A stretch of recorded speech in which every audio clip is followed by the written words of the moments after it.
Hi. Microphone's working, music is working, player is working. I think we're good. Good morning. Oh no. Deary dear. 5 is a little bit rough. A little bit, teeny tiny bit rough. How are we going? So, I played around with the image a little bit last night after I finished stream, and there are a couple of things that I realized. It's just 20 to 5. Yeah, exactly. It's a hop, skip, and a jump away from a natty 20. I realized a couple of things last night. One, I needed to introduce some more chaos to the background, just to kind of separate the octopus, a little bit from the background. So I've tried playing around with just adding some grey tones to the background there, just to bump it forward, and it seems to have worked a treat. I'm playing around with adding more wetness to elements in the foreground and worrying less about the background, and that seems to have worked quite well as well. Adding some more specular highlights on the front bit has made the back look more wet, which is perfect. If anything, I need to start pulling some sort of sharpness away from the background so that it feels further back. But we'll get there. You're good. Oh, you're good. How you going, bud?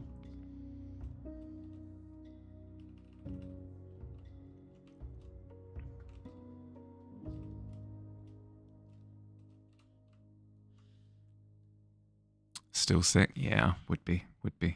I mean, you did roll. Was it? Did you roll a 20? No. It was like an 18 or a 19, right? Yesterday for recovery.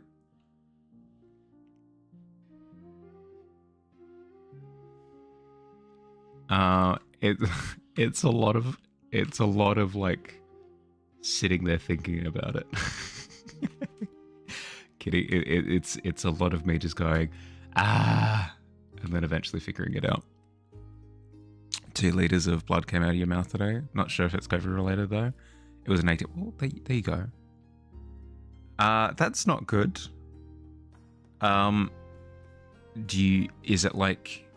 Is it a cyst in your mouth or anything like that? Or is it from lung stuff?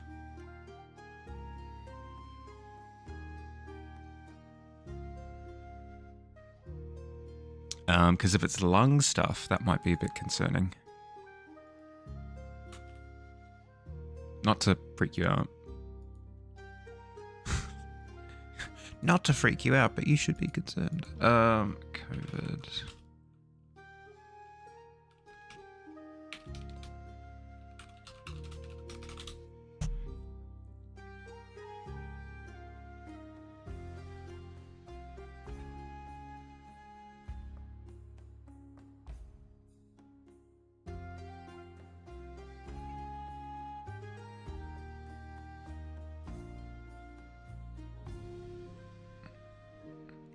Sure, it'll be fine that way if you're confident.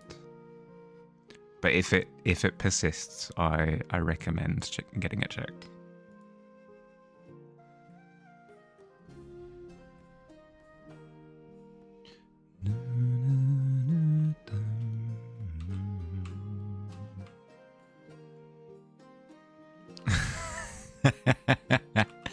Touche.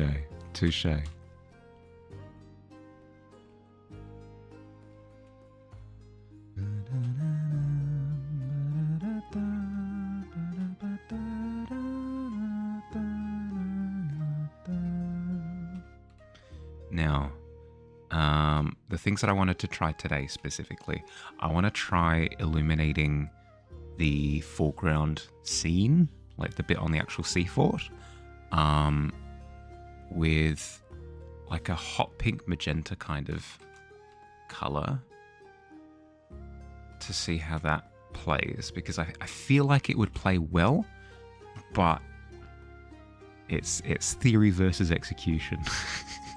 So fingers crossed that it plays well. Just had a cinnamon raisin pastry swirl. Pretty sure that was the ×4 you needed to make your 5 or 20. There you go. Just add external multipliers. You found a Switch 2 for $600 you're buying? Oh, there you go. Well, at least now, even though you are succumbing to the purchase demon, you've at least made it as painless as possible.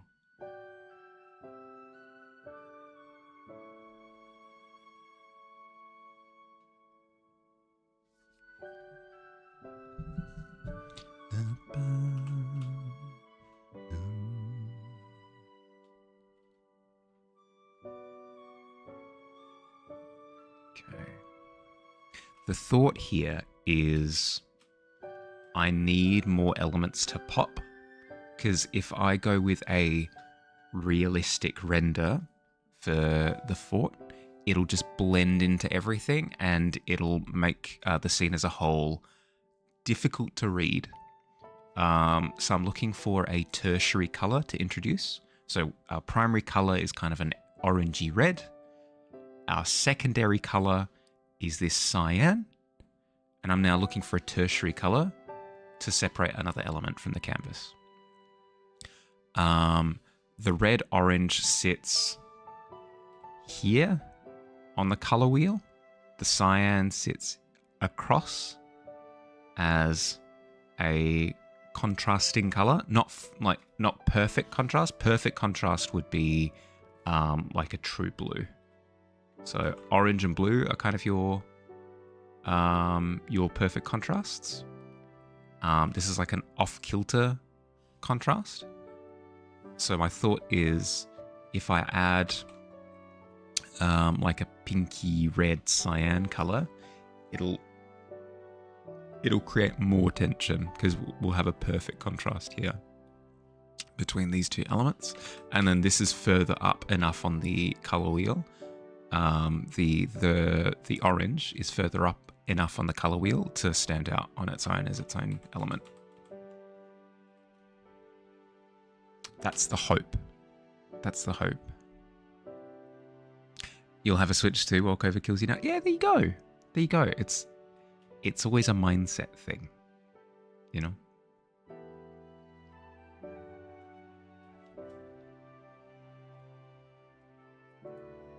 Okay, C Fort. You're taking notes? Yeah, exactly. Buy a Switch 2. That's the takeaway.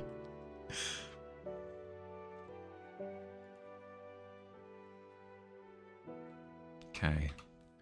Now, what I want to do here is I want to allude to detail, but I don't necessarily need to go into detail. So I'm going to darken some sections,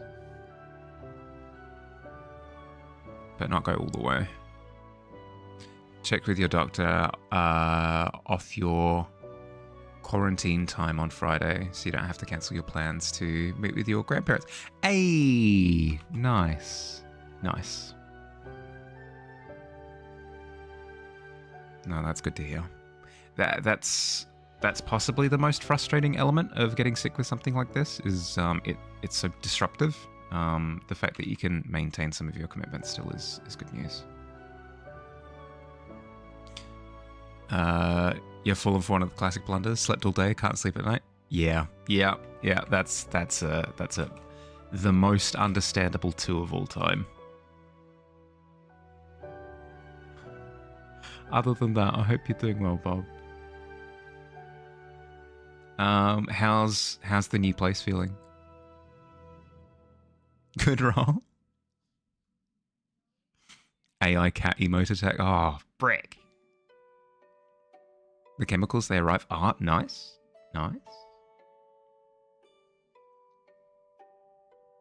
You know, every time You know, every time you describe them as the chemicals, I'm immediately thinking of you as a Dr. Frankenstein type character. You know that, right? Just to make that clear.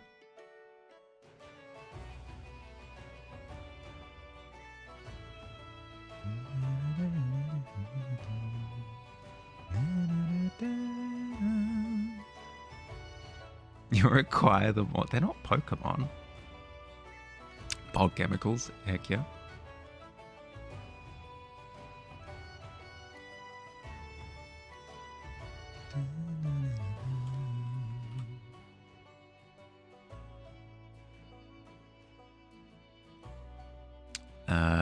The boy who goes around smashing all the pots is called Zelda's Monster. Oh my goodness, that's the best. That's the best actually mashup I think I've ever seen. Actually,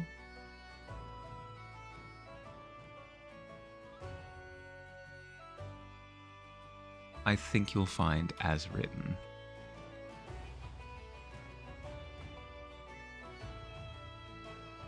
Chemicals actually refer to the compound, not the raw elements. So if I have a tub full of nitrogen, it's not a chemical. It's an element.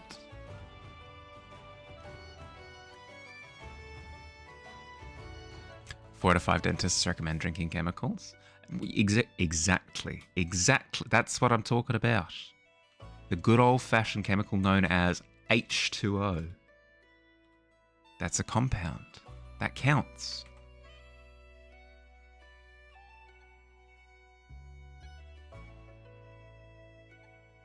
You had a call at work a few days ago from a lady asking to make reservations. The restaurant doesn't do reservations, so you're like, oh, sorry, they do reservations, walk-in only.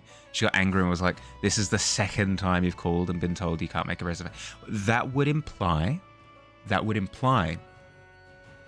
first time is just incidental. Second time, potentially a coincidence. Actually, if anything, she should call a third time just to make sure. You know, because three times a pattern. Well, yeah, because, yeah, we don't do... Exactly. You'd think that after being told, it's like, I tried plugging my vacuum cleaner into my leg and it wouldn't power the vacuum cleaner. It's like, yeah, that's because you need to plug it into the wall socket. You'd think after being told that, you wouldn't try to stuck it into your leg again, because you've been informed.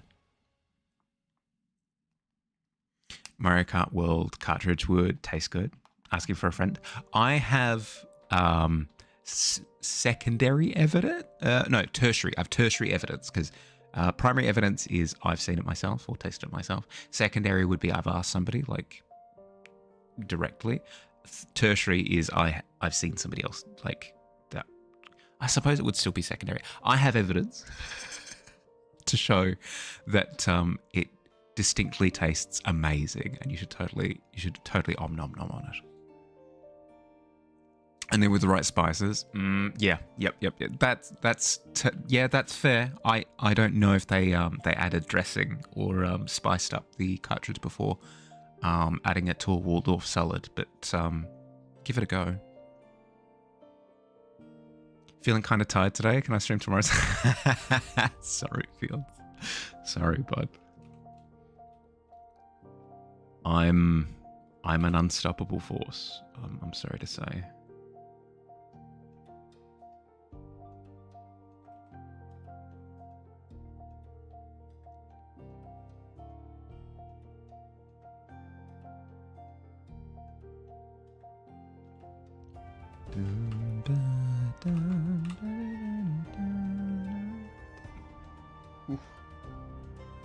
Excuse me.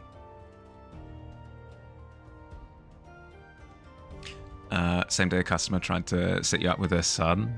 She was so disappointed when you were like, I have a boyfriend. Her son and you looked at each other like, sorry. Tertiary evidence is that you heard about it from a source who got it from another. Exactly, yeah. So it would be secondary evidence. I have secondary evidence to know that it tastes delicious. Won't let you leave. I'm sorry, Fields. What? It's the rules. I don't make up the rules. Once you're in the tavern, you can't leave.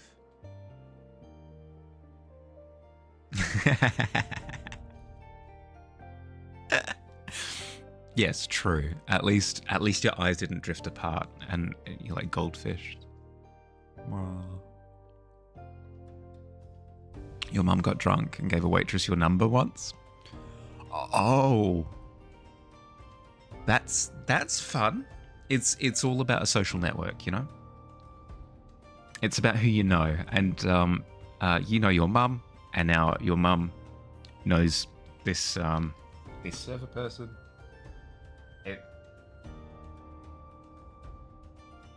It's all just one big network of connections.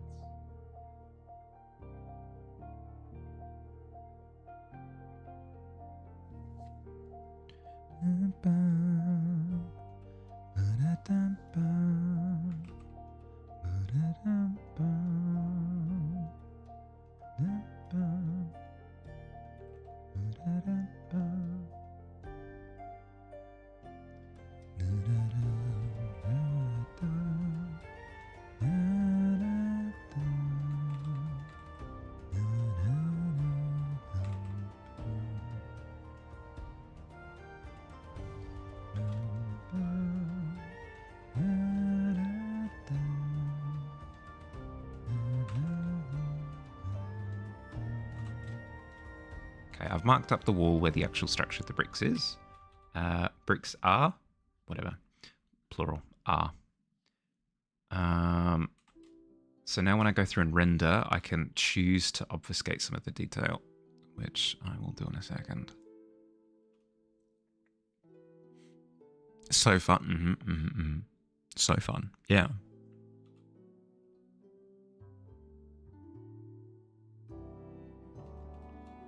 Okay, what's the focus point?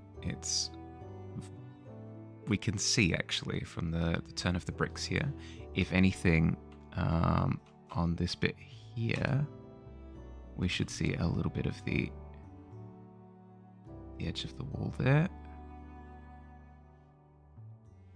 because it's all looking towards there.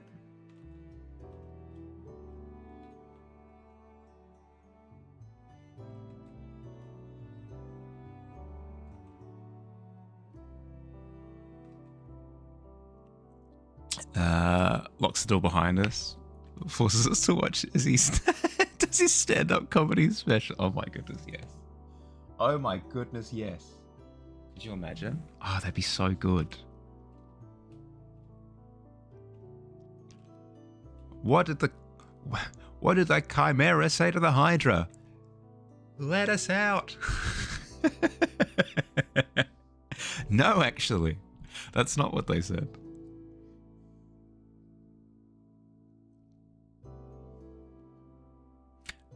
Your mother is the type who swears at waiters, fast food employees, when they don't give her the food quick enough. But like, they're just doing their job. The food will take however long it takes. It's not like they're intentionally dawdling.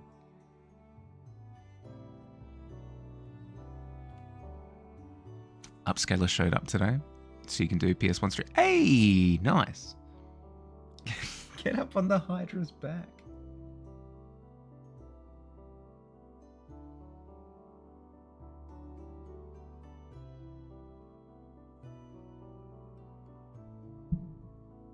Use the chair.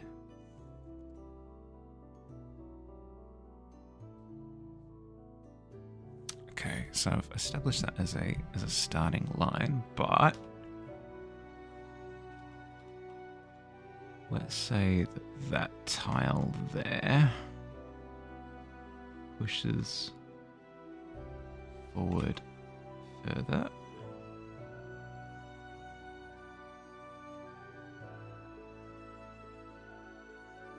This is where I struggle. Like structured perspective stuff. I just want to draw lines. Is that so wrong? The answer is yes, it's always wrong.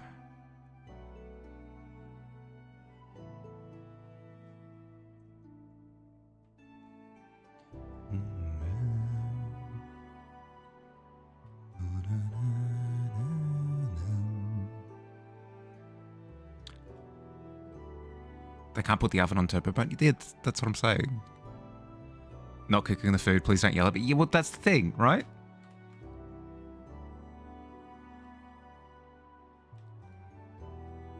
And even the people who are cooking the food, it's like you're trained to operate in a specific way, right? You can't just like change it up because one customer's like, oh, do it specifically for me.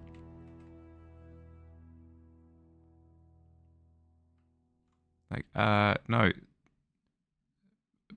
Person who is complaining. These people ordered ahead of you, therefore they're up on the priority list.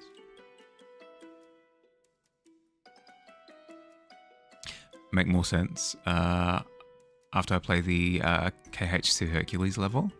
Oh, is it a line that's oh, right. Does Phil yell it? It's been a while. It's been a very long time. Hey, it's a Billy. Wahoo!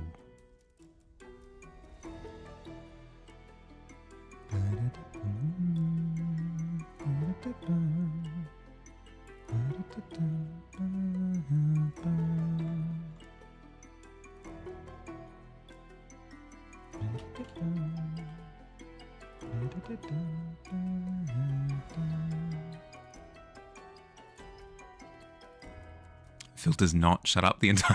Yeah, okay. I remember the line delivery. I could not remember where it was from for the life of me. And you saying that Phil yells it the entire time has clicked in like a a core memory.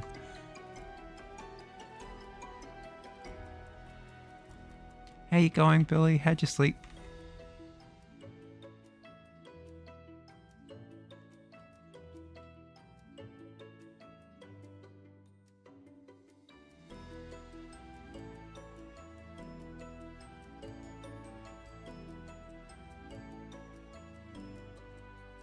Slept early, slept well. Hey, good to hear. Good to hear. Good to hear.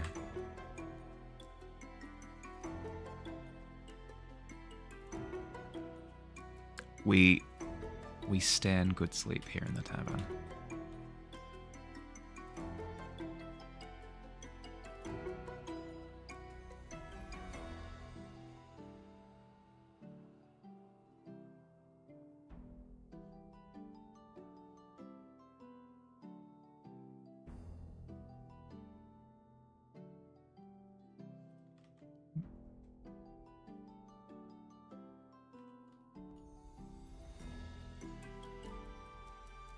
Day off tomorrow will be better too.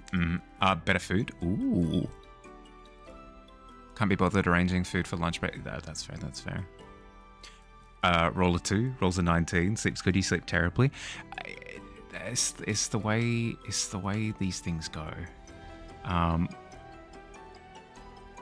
think I did learn about it in physics class. Now that I think about it, everybody has like a fate doppelganger.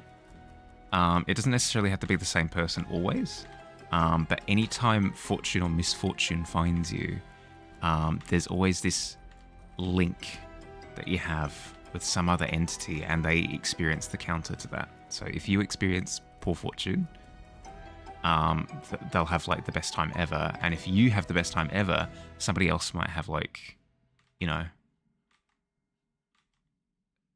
when they were preparing bacon and eggs in the morning, like the eggs fell on the floor, you know? Yeah, exactly. Yeah. Newton's law is what they called it.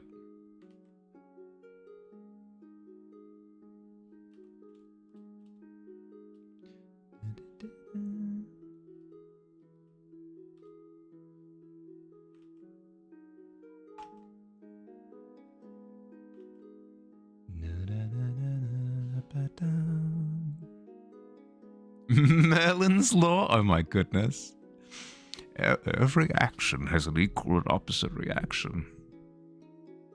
Merlin, Sword in the Stone. Yeah, exactly. N64 is a decent sword. Bob, I literally said it's not necessarily the same person over and over and over again.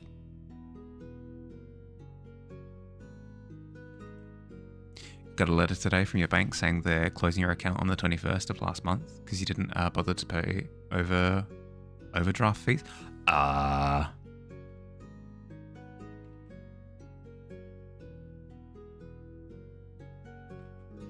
Do you have an opportunity to extract your funds first? Hello?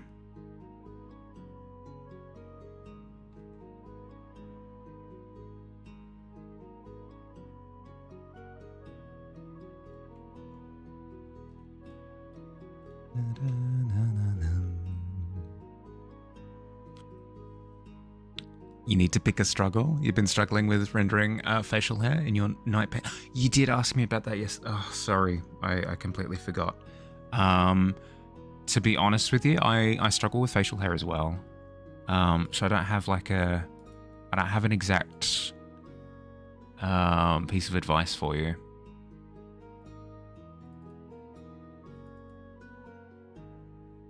Because, like, even with Dave's facial hair, I wouldn't say it's perfect.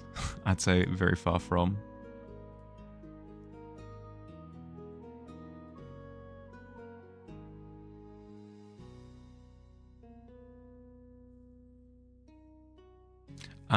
It depends on how realistic you want your facial hair to be. Would you want it to be stubble or like full-on beard stuff? You're gonna need some good fortune when you're experimenting with the chemicals, so keep that in mind. True. No, that is a good point. Something that I'd failed to take into account. Sorry, Bob.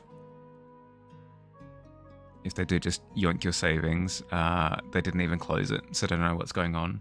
I would look to move the savings ASAP if they've given you a heads up about something that should have happened a couple of weeks ago. No, you said last month. Oh, yeah. Yeah, still a couple of weeks ago. It's a full beard? Okay. With a full-on beard, it's a beard is hair of the face. It sounds stupid, but it's true. So, in the same way that you would style hair, you need to kind of style a beard. You need to give it structure, right? You're a single cell organism. Imagine having more than one cell. I mean, peanut butter, it's one of those things where I do it subconsciously. I wouldn't even be able to give you sort of a rundown as to what the experience of more than one cell is. But yeah, with facial hair, you kind of have to give it structure. So if you've got a face like this. Oh, what a lovely face. You've got the center line, you've got the eye line there, whatever. When adding the facial hair, you kind of need to break it down into sections. So you've got the nose here. When you add in the mustache, you need to decide, okay, what kind of mustache do I want to add? Do I want to add like a full-on ducal mustache? Something like this?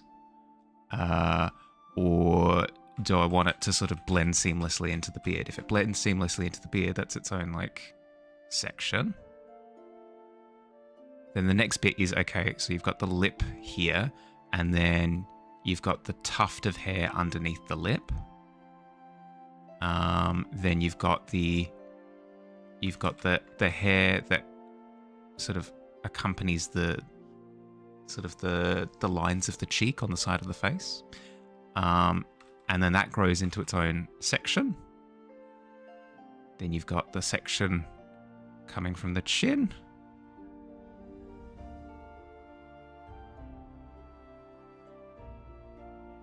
Kind of break it down into different bits.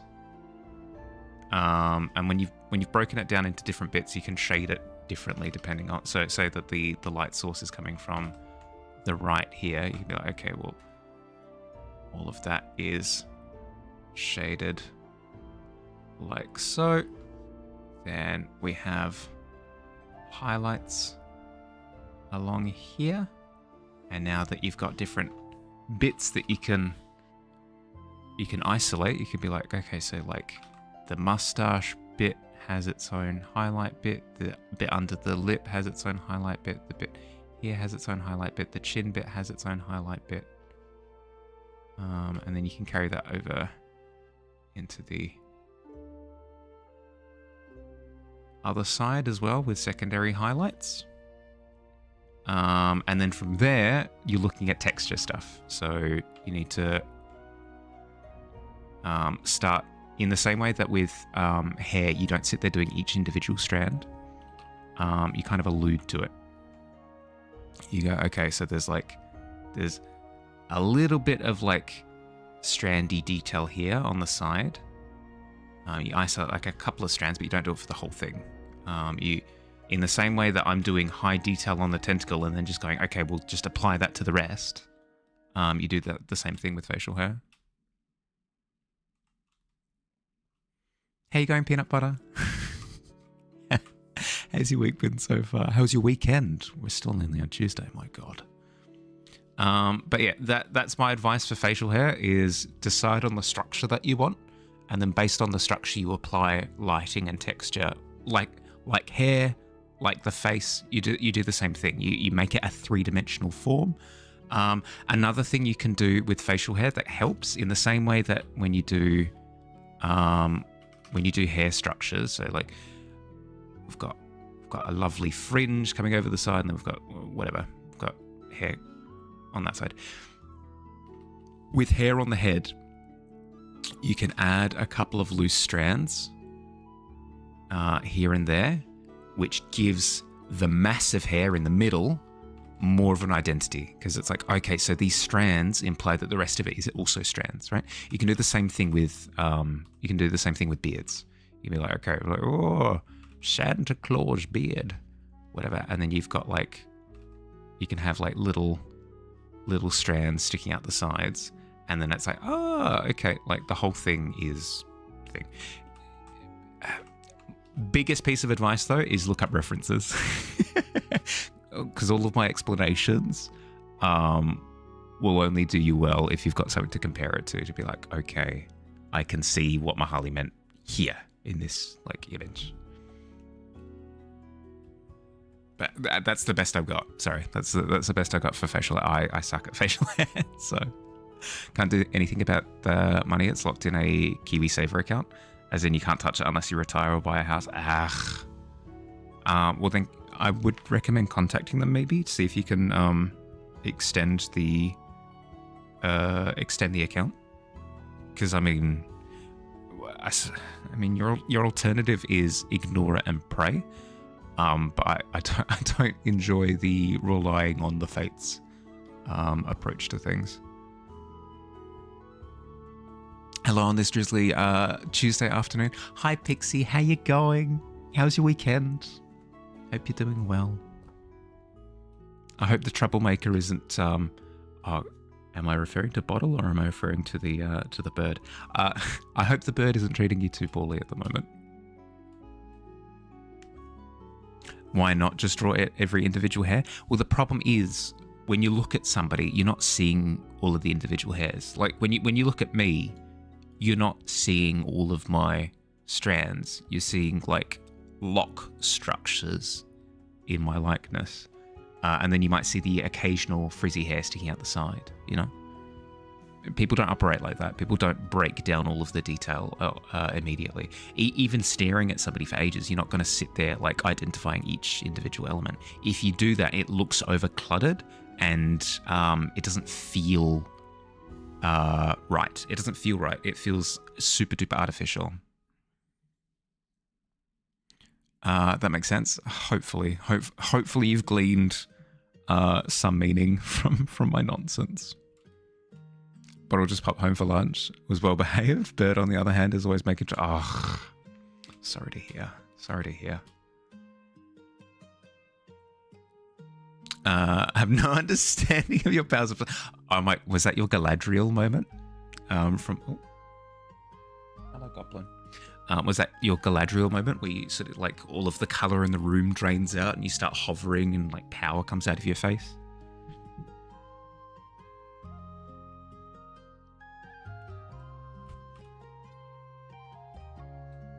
If I had the ring, I would have ultimate perception. I could see all of the things and the stuff.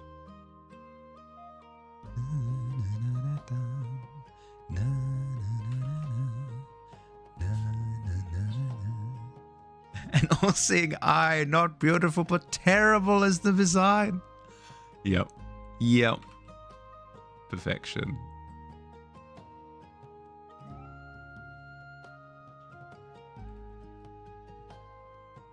And the goblin ran away.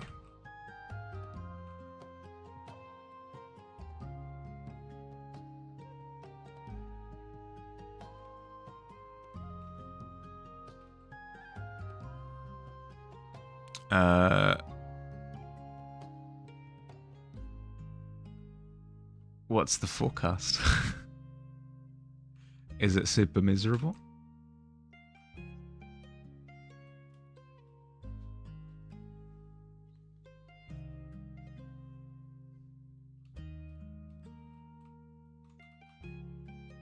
It's raining side. Oh no.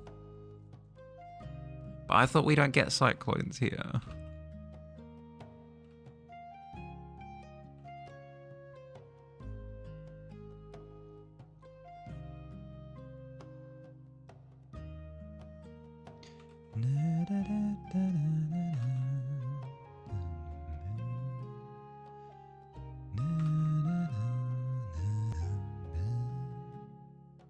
When it rains up, that's a real problem. Yeah, that's true. That's true. That's when you know that you're in for something. Like, ah, oh, jeez. Here we go again. Over in the Far East, so we'll probably have a solid downpour. Oh. To be fair, though, I kind of love rain, so... Is it a bad thing? Is it a bad thing? I don't think it is.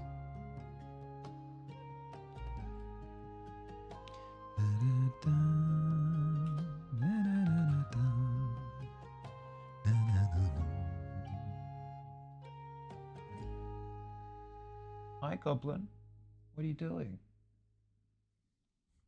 So I've got a dresser behind me that it raises off the floor by about that much, and I've got the cat currently flat on the ground with her head like up on a 45-degree angle, trying to get in there because she just gotta know. She just gotta know what's going on down there. She's been under that dresser a bajillion times. But I mean, what if the demons have been put in there since, you know? Just gotta check.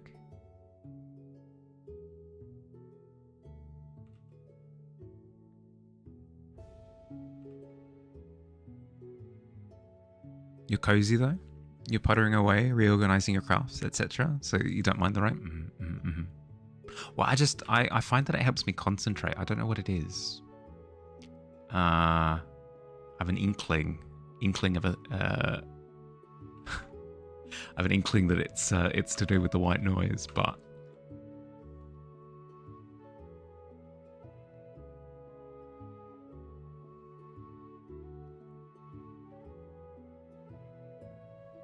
sorry, I'm getting severely distracted at the moment. And turkey noises.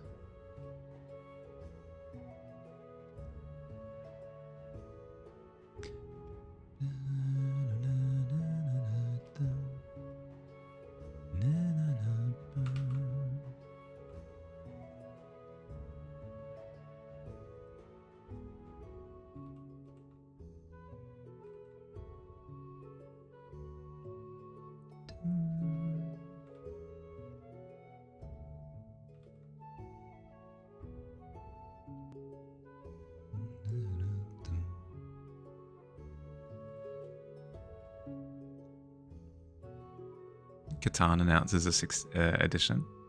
What could possibly change? Like art style stuff, maybe. I'd imagine it would be like an update of the rules slightly, where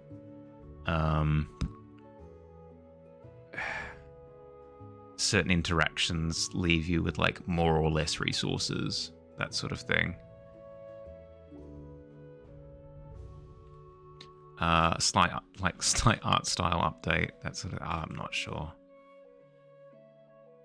I can understand like a first to second generation, or even a second to third generation, depending on how drastically rules need to be updated. But a sixth generation? I mean, we did just get like 5.5 of D&D. But at least with D&D, you know that the game is changing quite drastically every time. Katana is now team-based worker placement. Get with the top. Yeah, true. Well, that's what I mean, right? It's like it's like updating Scrabble. You know, how much of the formula can change before people get upset because it's just a different game.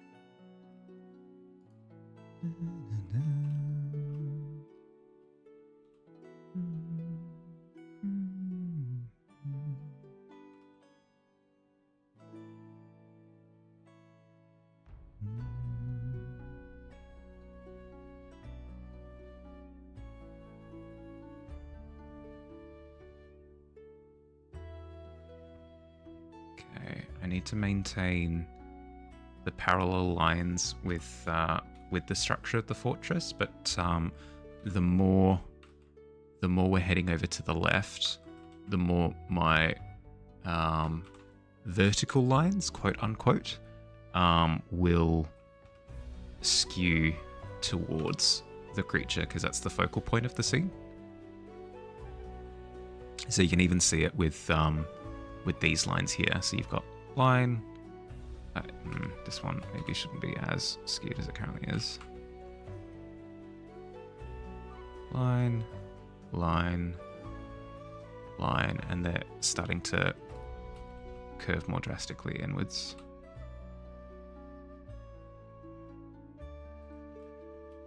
I don't need to be super duper accurate with it, because a lot of these details are going to be masked by lighting and shading elements.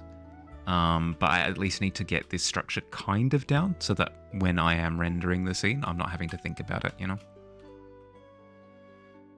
I do all of the thinking up front, and then it eases my brain later on.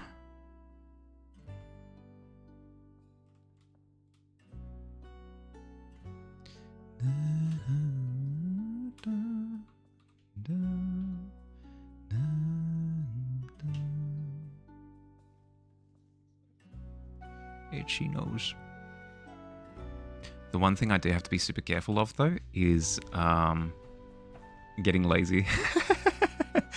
Have you ever started to make a pattern, but by the 100th iteration of the pattern, your desire to get it done as quickly as possible kind of takes over, and the pattern gets sloppy? You'll know this if you've ever attempted to do any sort of like kaleidoscope style of patterning, or bricks in a wall. If you've ever tried to like render bricks on a wall, your brick structures become quite sloppy by the by the 150th brick. Oh, lucky number 4, Bebop. How you going, bud?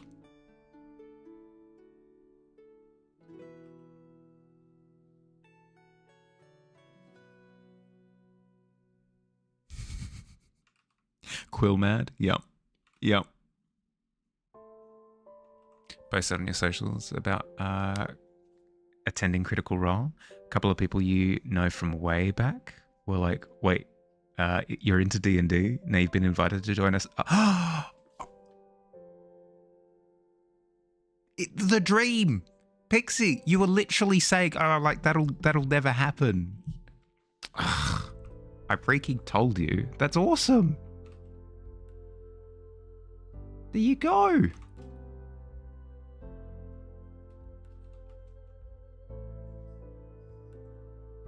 Yeah, let's go, let's go, let's go.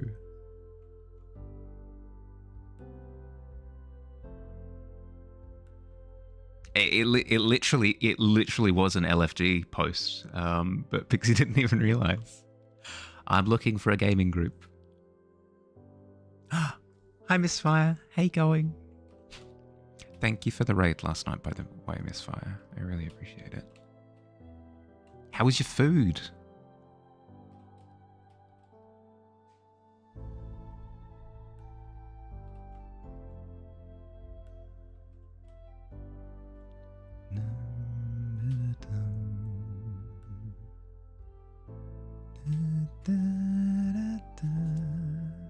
You know, Bottle would rather run something himself, but you think it'll be good by joining someone. Well, that's the thing, right? Is it's not about the perfect gaming experience right now. It's more about developing a gaming group, right? Or like incorporating yourselves into a gaming group. And it could be the case that once this campaign ends, whenever it does, 6 months, a year maybe, that Bottle could, step up and be like, hey, guys, I actually want to run something. Would you guys be interested? And you've got an established group at that point to be able to make that leap. I know like 6 months or a year sounds like a really long time.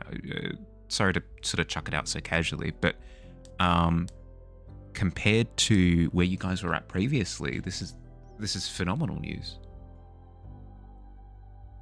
Did I get the mucus perfected? I think so. So the solution that I'm leaning towards is focusing less on the mucus on the background element. If anything, I want to try and push the octopus body back further and really focus on adding the icky mucusy stuff to the tentacles in the foreground, because then that will inform the rest of the body. When you look at it, you go, icky gooey covered in wet. Oh, that, must be the whole thing. Like sending viewers to... Thank you. Food was good. Ate some leftover leftover casserole, which is always better the next day. There are some foods that are like that, right? Stir fry. I enjoy stir fry more on the second day. I don't know what it is. Just had to share to the public that you had a nerdy side. Yeah, exactly. One small step for Pixie, one giant leap for nerdkind. Will imply more gooey. Yeah, that's the thought. So we'll see how that goes. But even just because I've added, I was playing around with it post stream last night. Even adding like these little highlights of the tentacle here in the foreground has really helped with that feeling that I was going for. So fingers crossed that I'm happy with it. Icky gooey covered in wet. Octopus caught in the net. Oh my goodness, yes.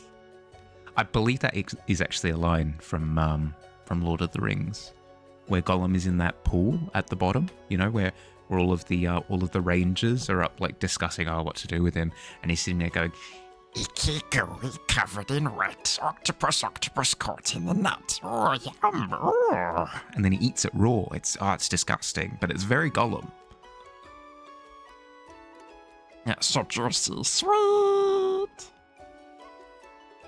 Baked mac and cheese is always better the next day. I don't know what it is. Something's to do with carbs.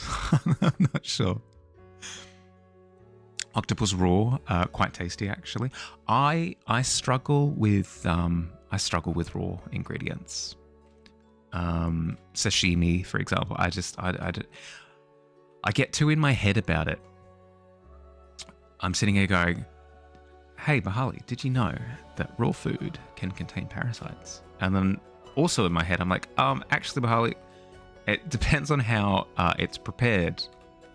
And oftentimes it's from, it's like it's sourced well, it's prepared well, it's super fresh. Likelihood of parasites is like through the floor. If anything, these establishments would lose face if any of their clientele would get sick from their products. But I just, regardless of all of that sort of explaining to myself, I still struggle.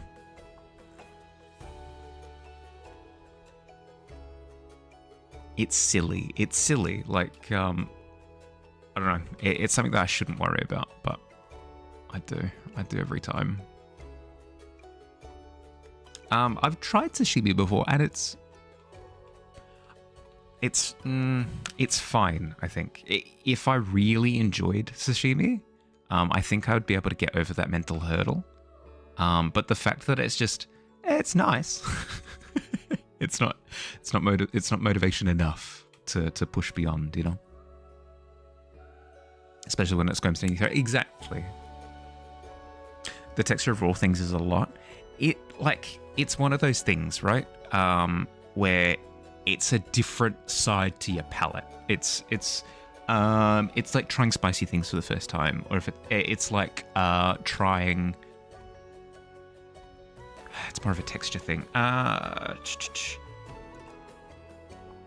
It's like how pineapple has like a bit of like fuzziness to it, like prickliness. If you can't get over that hump, I don't know what to tell you. You know. At least with pineapple, you can prepare it in different ways to avoid that texture. Raw fish kind of goes with the territory. You like raw fish but not cooked fish? Yeah, okay. So like kind of the opposite way around. Yeah, that makes sense. It seems very binary, like this or that. There's no kind of in between. Actually, no, there is. There's a style of sushi that is kind of an in between. It's called aburi, where they sear the top, which is like a little blowtorch thing. That I like. I really enjoy like a salmon aburi. I think it's called an aburi salmon. Whatever. I enjoy that. So there's your in between. Cooked fish tastes like fish, which is not how you want your fish to taste, obviously. Of course. The unexpectedness of it when it's not your usual eating. Yeah, that's the thing, right? Like I'm sure I wouldn't. Yeah, it's the same. Like some people really enjoy cooked capsicum or bell pepper, wherever you're from. Cooked capsicum, but not raw capsicum. And then other people are the exact opposite, where they like. I'm the opposite of that. I enjoy raw capsicum, but I don't like cooked capsicum. It changes the texture and mouthfeel completely. Octopus, shrimp, and lobster all fine. Crab, oysters, and mussels? No. Yeah, that's fair. I'm very particular when it comes to seafood. I need everything the way I like it. Otherwise, I don't enjoy it.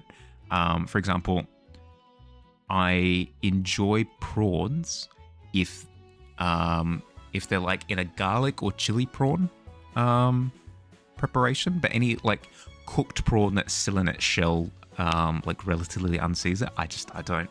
It's just not my thing. Ads in 1 minute. Thank you, Tavern. I appreciate it. Thanks, bud. What about salt and pepper prawns?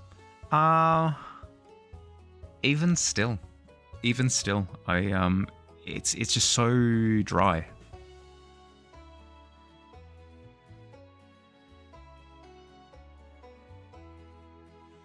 And when you bite into the fire prawn, you get all the gooey head bits. Yeah, no. Yeah, solid no on that one. On the fried. Auto-corrected a thing.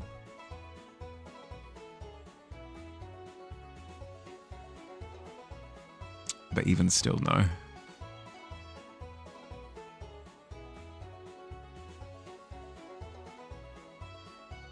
And you made it sound so appetizing. You did. You did your best. Unfortunately, I shut you down. That's my B.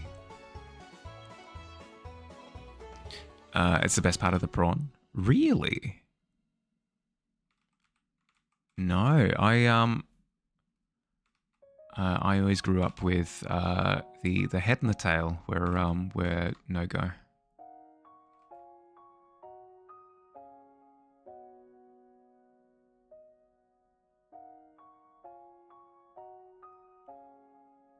Try everything once, and everyone said the prawn head goo was the best, but not for you. Yeah, yep.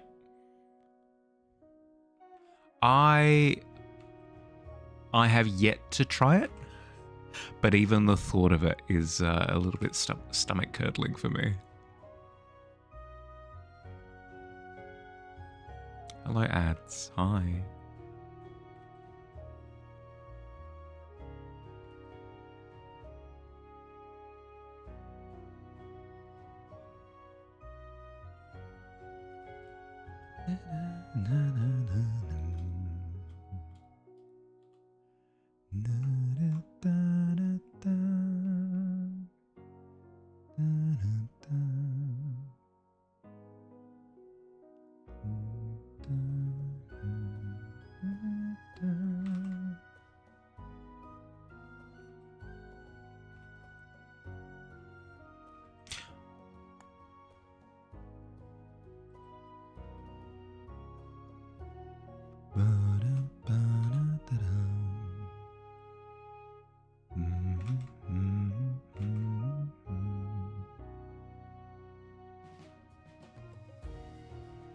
Back from ads, welcome back.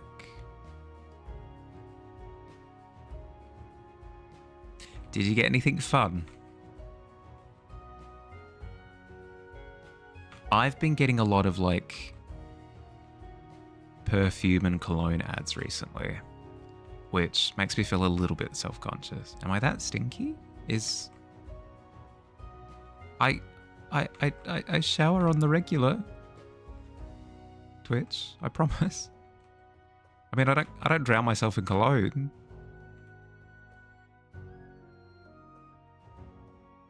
Just noted the dude's hanging on the side. Yeah. He's gonna be really fun to render because I really enjoy rendering armor pieces. So the chest pieces are gonna be a lot of fun to do. You got a troll gummy commercial, which is a trolley gummy commercial. I didn't realize that this sounds dumb. I'm sorry, but I didn't realize that Trolley did ads. I thought the yumminess just kind of advertised itself. Lurkin, but wanted to say loving the progression. Oh, thank you, Gav. Thank you. Hope you're doing well. Hope you've had a good week so far. Thank you for the lurk.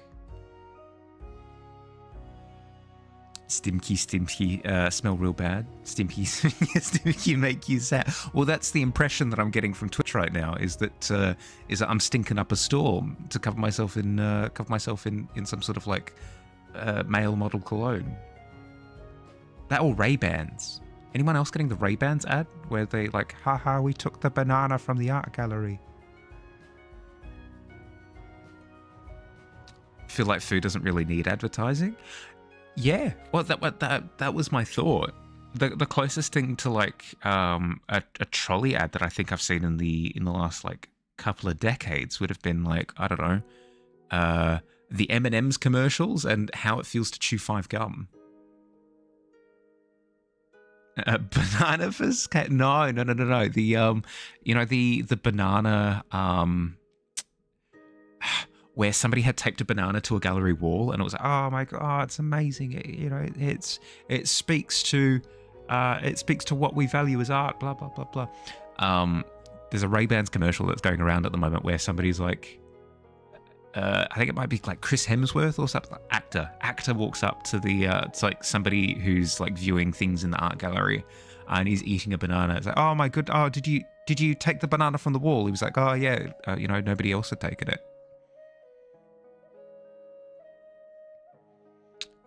Where the cologne smell, very nice. Attractive models smell you twice. Yeah, well, that's what I've been told. Is that if I put on cologne, my shirt will pop open. I'll find myself on a golden beach, and my supermodel counterpart will be running down the waterline towards me, and then we will embrace, and we will look the happiest we have ever been.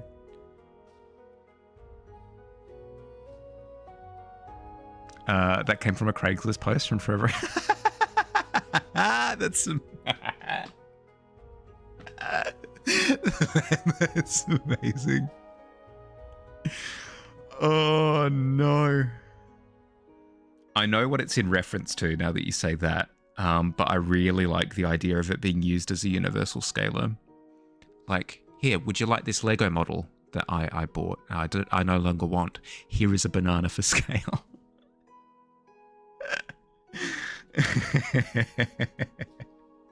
It's about 3.5 bananas. Brought a bright red V-neck to roleplay as San Francisco at the dance bar for your Saturday D&D game. Ooh. Very, very the look of summer. I can't do bold clothing. I'm calling a V-neck bold, my goodness. You whippersnappers with your bold clothing, your shorts, and your ankle socks. You can see the ankle. It's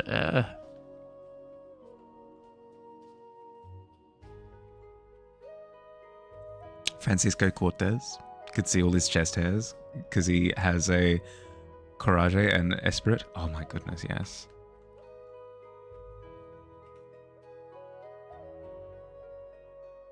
I've got a character that I've made for a game with Billy, and his name is Iroas, which means hero in Greek. And he's everything that I'm not and more. Similarly. Back in the lab, lurky, yeah, no stress. Good luck, Miss Fire. Thanks for the lurk. Hope you have a good time.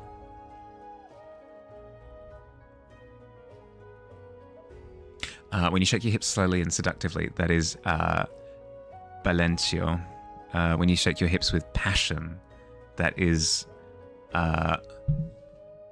Viven. Okay. I hope in character you're explaining this to the other players, by the way. That sounds amazing.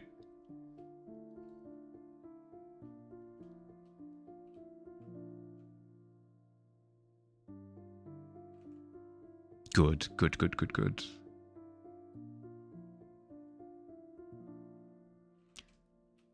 Nothing sets my soul on fire quite like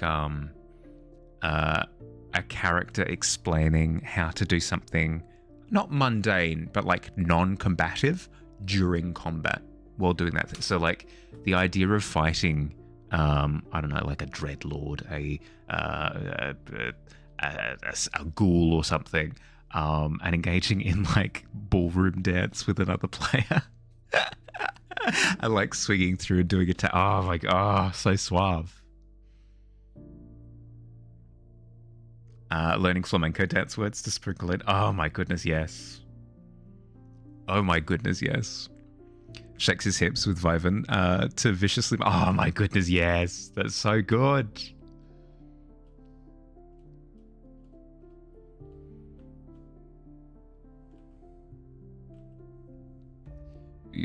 You dare to apprehend me and my comrades? Well, feast your eyes on this.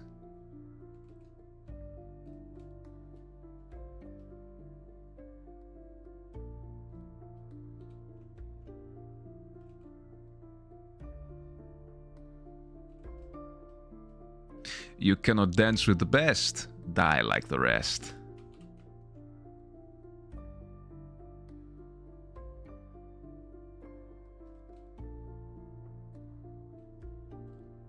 Beautiful. Absolutely beautiful.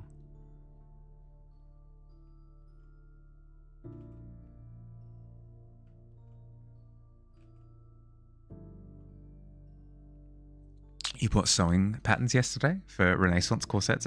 Oh my goodness, yes. Excited to build up a bit of a costume. Do you have a particular outfit? Yeah, do you have a particular outfit in mind? Or is it more a vibe that you're going for and you're going to piece it together?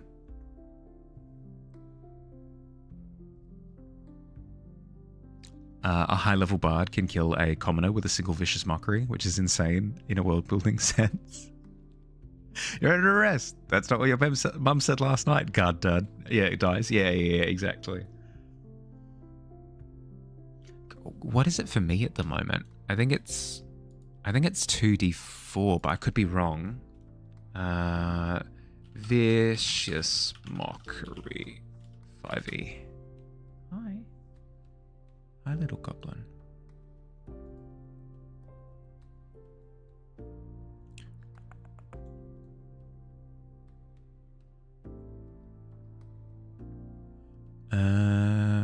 No, at 11th level. At 11th level, it'll be 3d4. Yeah, okay. So at 10th level, it's currently 2d4. It's still a hefty chunk of damage. Starting with a deep green corset. Mostly build the idea from there. Yeah, okay. A corset seems like a really good starting point because it's where a lot of the sort of embroidery detail comes in. It's also literally the center point of the outfit as well. So really cool core component. Likely woodsy alchemist vibes. Ooh, yep. Ah, you could add. Hi, what are you trying to do? You could add little like little potion sleeves and stuff to the court. Oh my goodness. Almost like a Batman utility belt. Not quite. Almost like an ammunition belt, but with like little vials. Ooh. Commoners have 4 hit points, which means even a low-level bard can do it. But it's practically guaranteed kill at level 11. That's what I'm thinking. Yeah, like even 2d4. If you roll the average, so 2 2s, that's a commoner that's toppled over. Hi. Okay, I'm gonna have to work around you if that's cool. Just don't yell at me, okay?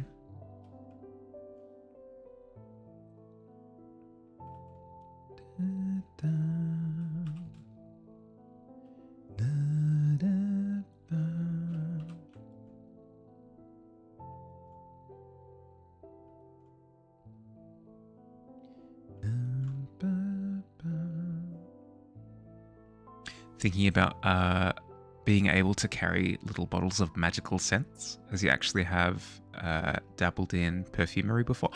Ooh, yeah, that could work. I mean, it doesn't even have to be full concoctions. It could just be like a little vial of a herb. Like, just mint by itself is a good scent.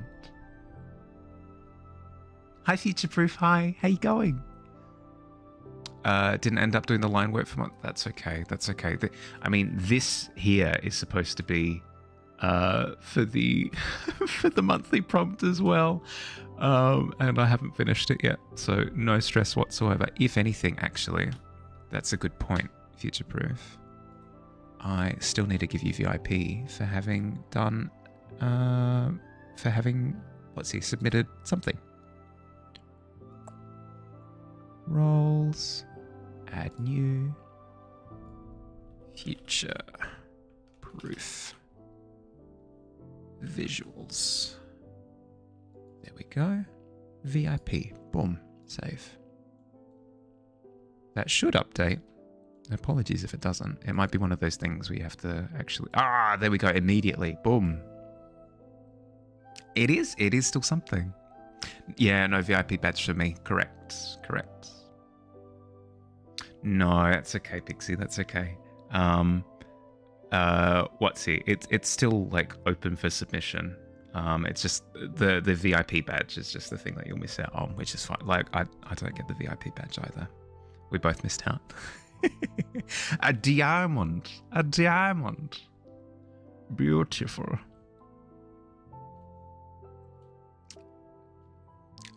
You've been site building more or less non-stop for 3 weeks. No, that's more than fair. As I emphasize, anytime I have a conversation with anyone about anything, life always takes priority.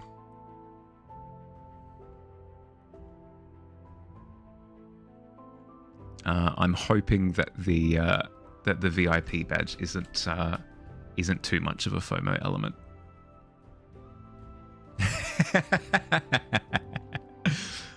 Only gaming.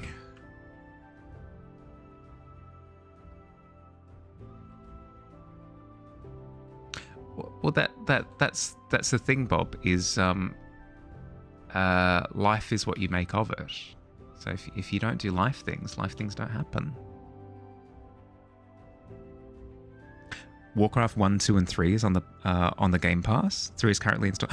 Oh, that's awesome. I have distinct memories of my brother playing Warcraft 3 on his laptop. Of course, yeah, because what's he? Xbox owns Activision Blizzard. This would be a momentous occasion, yeah. That's awesome.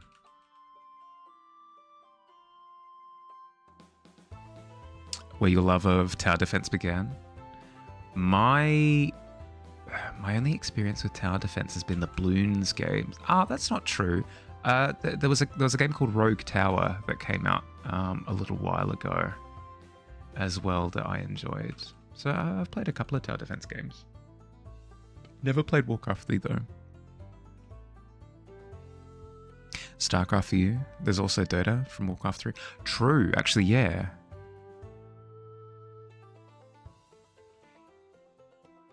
It's a strange thought that used to happen. It's a strange thought that doesn't still happen, actually, where games are built from other game engines. I mean, I suppose it is technically true behind closed doors, but we don't tend to have like mods becoming full games as much anymore, if at all. Can't remember the last time that's happened.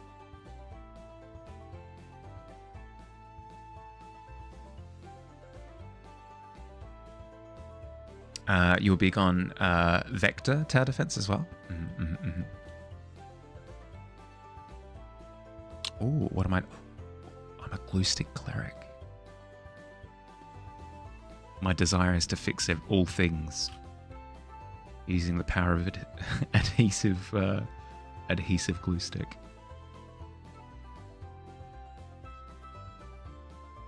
Try to sleep again. Be back in 15 minutes, obviously. Oh, no. You got this, Bob. You got this. I believe in you. Sleep well, bud. I will be here, though. If you do want company, I'll be here.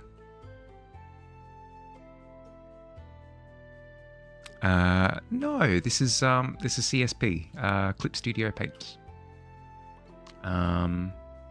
I started in Photoshop. Not this image, but I started illustrating in Photoshop, and I've made the shift. I made the shift about a month and a bit ago.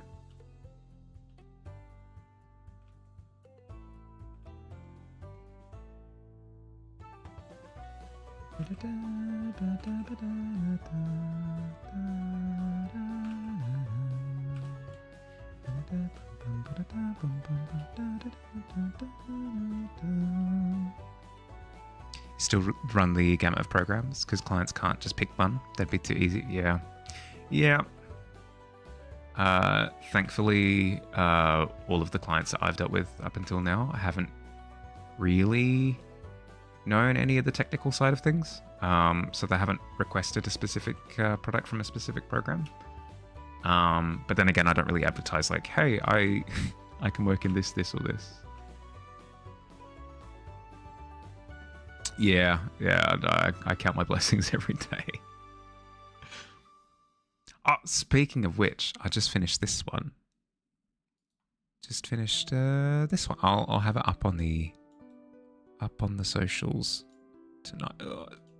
Operating my mouse is really difficult around the little goblin that's taking up half of my chair. Ugh. Ta-da! Complete. The client was finally happy with it. I'm pretty chuffed with how it turned out as well. Yeah, finished. All done. Dusting hands. It turned out pretty in my humble opinion. But yes, so glad to be rid of it. No, that's not true. I'm happy with the lessons I learned from it. Learned a lot about sort of fading out the silhouette a little bit. I was too concerned with conserving the readability of the silhouette, but actually bleeding out some elements into the background helps to kind of make it feel more living instead of like a weird cartoon cutout thing. That was kind of the biggest takeaway. Secondary takeaway was like expression and stuff, but that's a little bit more nebulous. Whereas the silhouette thing is something that I could actually write down and be like this specifically. You'd buy charms from it? Oh, you know it. It's surprising how how convincing somebody can be when they cast things like friends on you.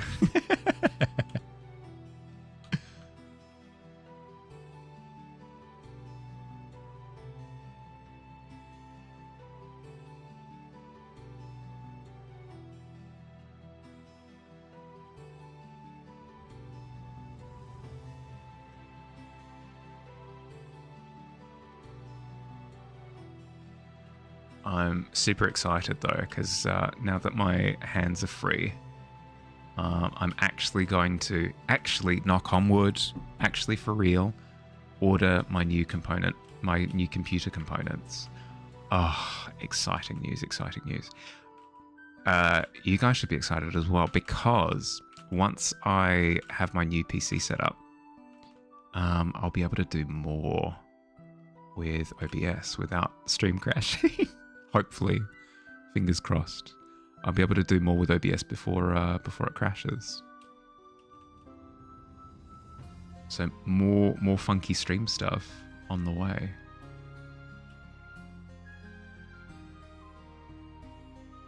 I won't promise it, just because promises tend to be hard to keep when things crash outside of my desire. But the want is to be able to have it so that these magical items that sit next to me will actually have animated components to them. So you'll have things like drifting around and interacting with each other and stuff. Oh, it's going to be so cool. But yes, I can't promise it per se, because I might try to implement it and it crashes my PC immediately. We'll see. We shall see.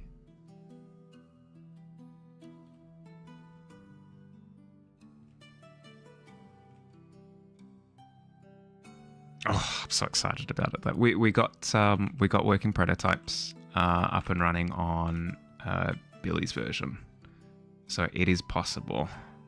It's just whether or not my computer can actually keep up.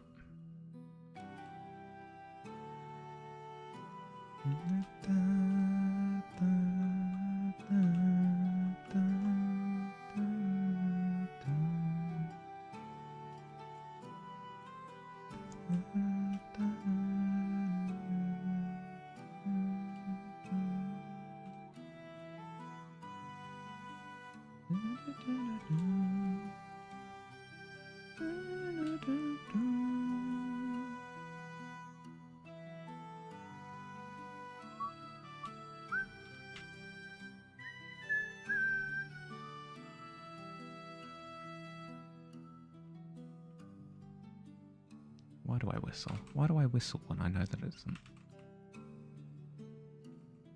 doesn't sound nice.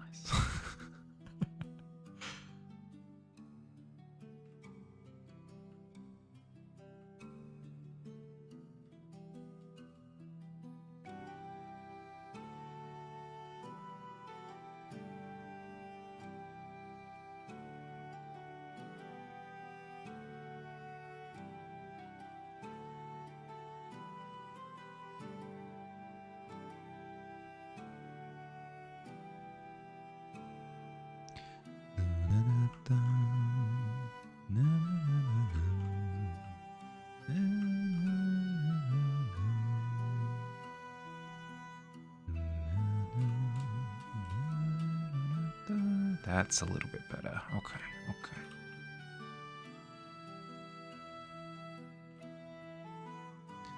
Something I'll celebrate for a second is my perspective used to be awful. Anything to do with distance, depth, anything like that used to be absolutely abhorrent. I'll quickly show an example. This was towards the end of when I was doing illustrations for my D&D campaign. This is what my perspective used to look like. It was very shadow puppet-y. Like background elements to a shadow puppet play, where it felt almost like little cutout elements that kind of like alluded to depth, but it didn't do it very well. I just every time I look at this image, there are like 1,000 things that I'd want to change. But comparing that to this, actually doing like size alterate. I mean, I know these trees are technically larger than these trees, but it still feels flat. Whereas, getting there. We count our improvements one at a time as they happen.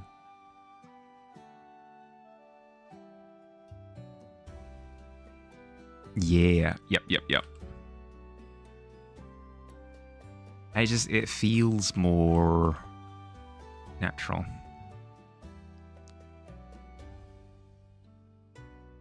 Don't get me wrong though, like art styles that don't do realistic perspective are good. It's just I wanted realistic perspective when I did that image, and I failed to do that. So it's less to do with style and more to do with intent. So I'm closer to the intent that I want now.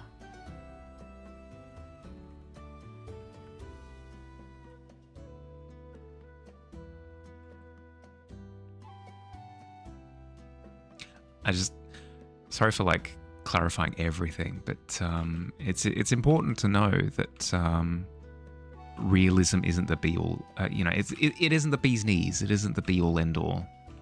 Just because this is the art style that I aspire to, like semi-realism, doesn't necessarily mean that that's the art style that everybody should aspire to. If anything, the fact that different art styles exist is awesome. It inspires me to try different things. Like, for example, going with sort of more like an impressionist background for this image, a bit more sort of feely rather than literal. Like you're not seeing actual literal clouds sort of rendered in the background. You just kind of got abstract shapes and movement. I wouldn't have even considered doing that if impressionism wasn't a thing.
Again, even though I'm going through and I'm scratching in all of these segments in the wall, I'm not necessarily going to render all of these.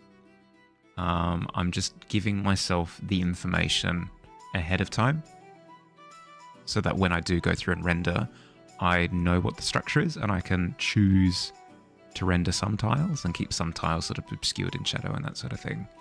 But at least I know and I'm not having to guess in the rendering process, because if I do that, it makes my life a whole lot more difficult, and I end up with a bit more of a mess of a product. Hi, how you going, Katie? How you feeling? Hope you're doing well.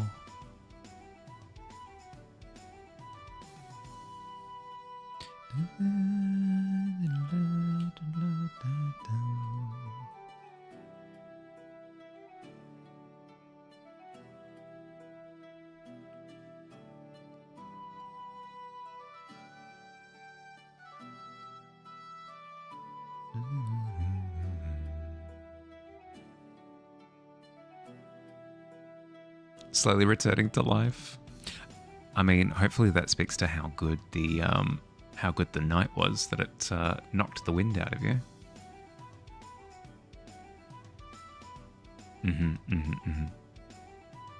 That's what I'm saying.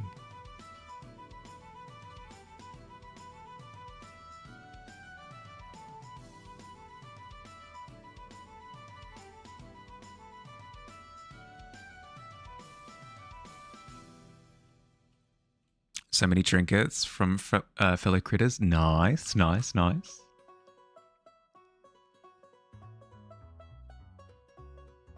Were you able to part ways with all of your bracelets?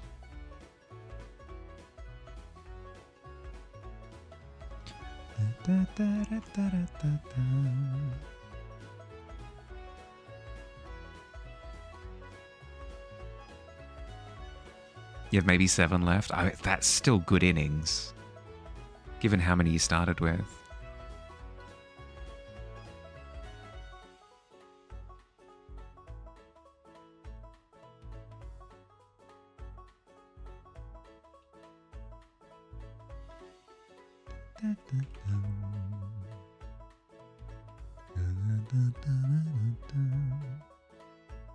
You also met Mark Bonanno from Auntie Dun. Oh, really? That's really cool. Yeah, duh. Of course there would be like big personalities and stuff there. It's a big event. That's really cool. Sorry, for a second my brain was like, how? That's really cool.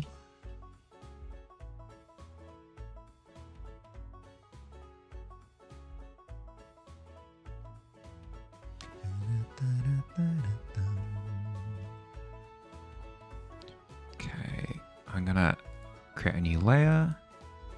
C Fort Render. But I should leave it. I shouldn't actually go into the render just yet. Because of all the other elements that I haven't added. Like, I need to add the debris, I need to add the weaponry sticking out of the tentacle, I need to actually mark out how I'm going to do the barrel and stuff like that.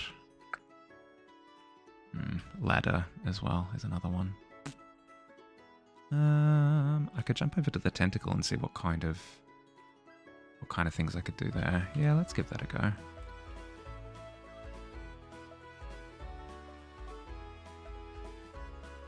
It was fantastic though. I struggle in crowds, but I reckon I still would have had a good time, even if it was super duper crowded. It sounds like it was really, really good. I know somebody personally who went, and they had a really, really good time. They're describing how like chaotic it was. Just walking past, you told him your D&D group coats. Go get that booty mark from one of their skits and ran away. It was the right energy. Yeah, that's what I've heard. Is that it wasn't like uncomfortable rowdy.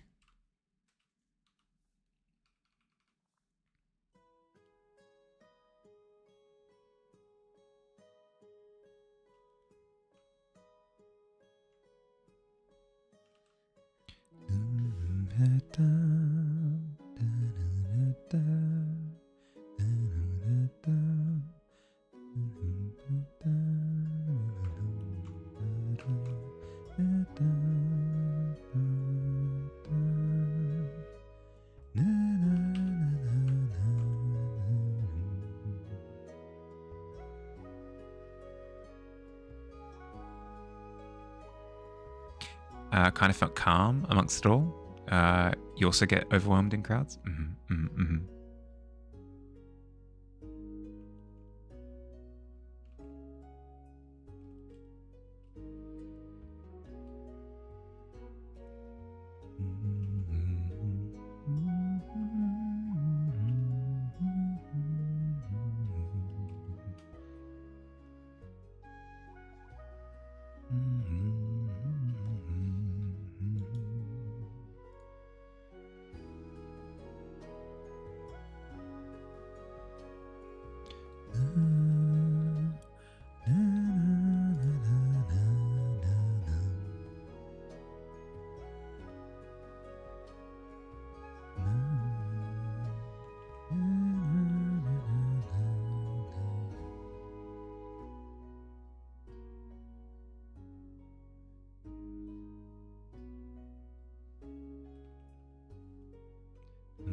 Okay. We want reflections from the top with darker bits in between as the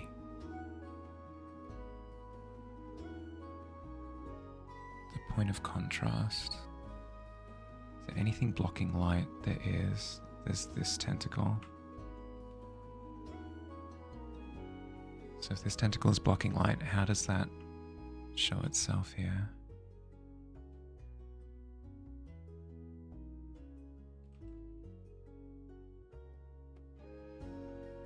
Like this?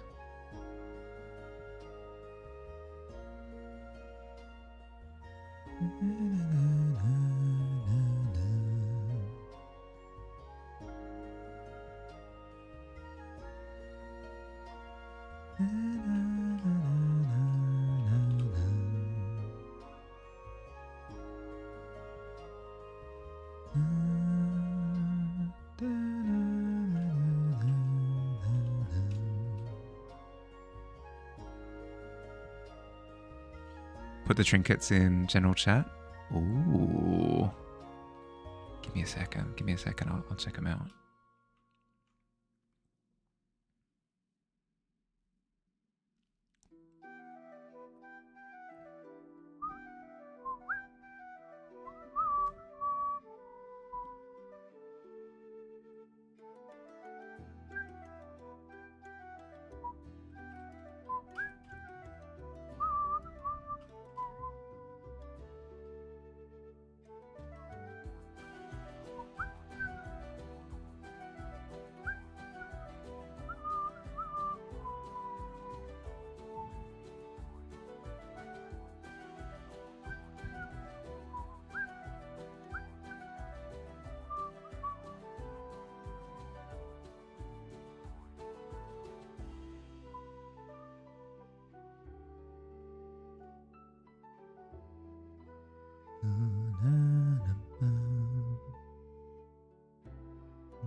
Ooh.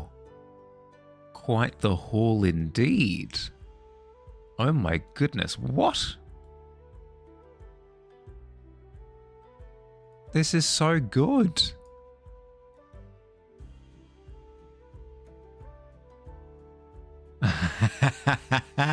Smiley day to you. Oh, that's so good. Oh, and the car. Oh.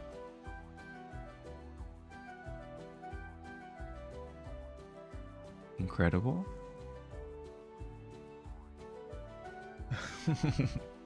Watch it or I'll take your soul.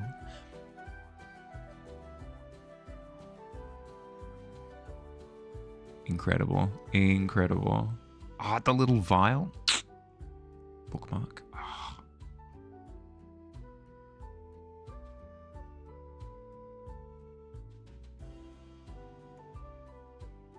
Amazing haul. Amazing. It's stuff like that that makes it feel more community-y rather than just a show that you went to go watch. You love Mr. Kraken so far? Feel like you've missed a chunk of the process? It is coming along. It's coming along. You haven't missed too much. There's been a lot of grumbling about how it hasn't been making too much sense up until now. But I'm finally in my stride, I think. Getting there at the very least.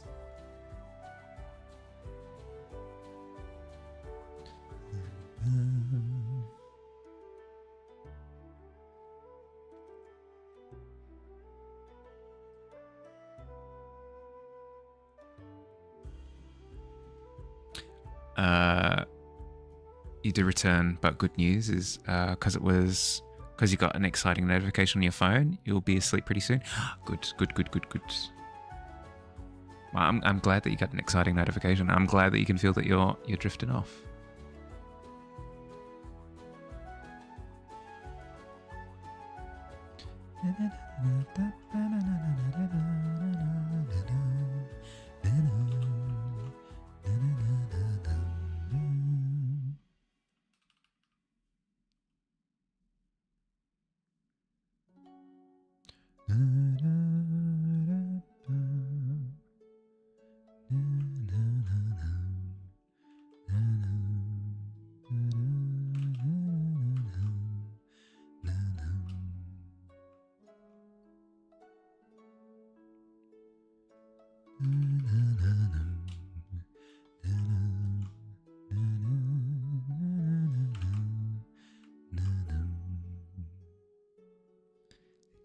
Hey, Chaotic, how you going?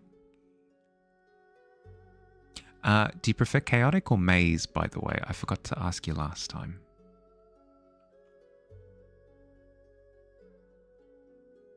How you doing? How was your weekend?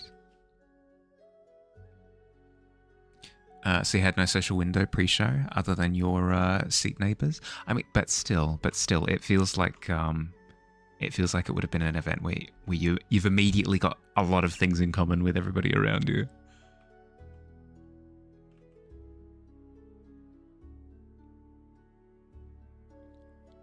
When I was whistling before, Petri was chirping back on.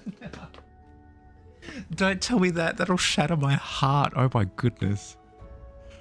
God. That's so cute.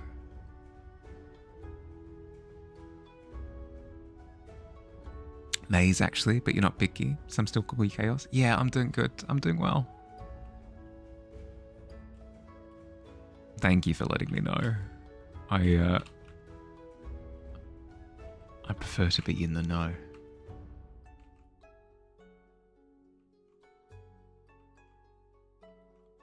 Our little Kraken here is coming along well, coming along nicely. I've figured out the probably the biggest headache elements. So now it's just a couple more little learning journeys that we need to head. Like, I need to figure out how I want the tentacle to reflect light over here on the right. That'll probably be like the last big hurdle, and then beyond that, I can just go through and like do everything.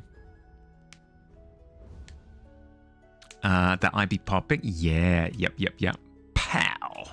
It's definitely come along. It's definitely coming along nicely. Moment is ruined now because she's trying to nest on you, and you've been, oh no, ruined. Absolutely. Saw it a little bit a stream or two ago, and you were going to sleep then. Yep. It would have changed a little bit since then, I think, because I've given the eye a couple of once-overs since then. But yeah, no, it's definitely coming along. I'm pleased with the progress so far. The question is, how do I want to display the sky in the tentacle? Do I want to bring the... I suppose I do. I want to bring the sort of abstract markings from the sky into the tentacle here. I think I do.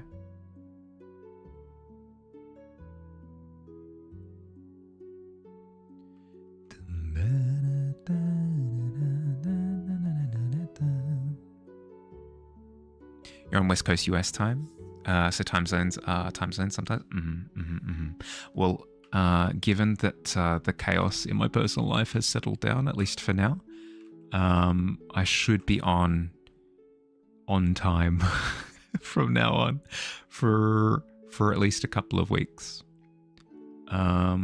So I should start early enough for it to not be ridiculous timing wise. Because this is supposed to be my usual. I'm about 2 hours in of what my usual would be, so starting 2 hours ago.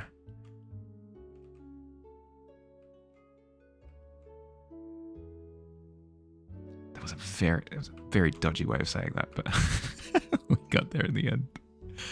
My usual starting time for me is 12:30 on a Tuesday, and I actually started relatively on time this time.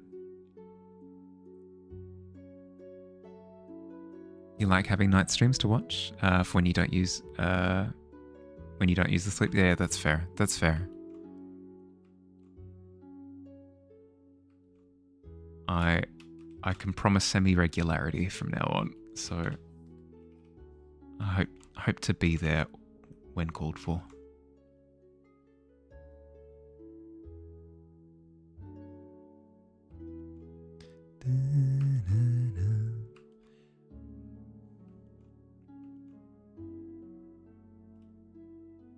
That's why you end up watching a lot of Australians.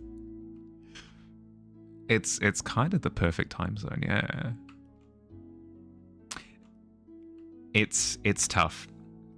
It's tough because if I want to hang out with my buddies in the US time zone, it has to be either relatively early or super duper late. So relatively early is the thing that matches up for me, because you know, as much as streaming at like 2 a.m. in the morning would be not the healthiest for my sleep. But then if I want to hang out with my friends in the EU, I can't do early in the morning because they're asleep. It's like, you know, 2 to 4 a.m. for them. So I have to stream like in the early evening, and at that time my US buddies are asleep. So what do? Solution I've come up with is stream during 2 different time periods. But I don't know. In a perfect world, I wouldn't have to worry about time zones too much. The actual perfect solution is stream at like 2 a.m. But even then, my buddies here in Ausland,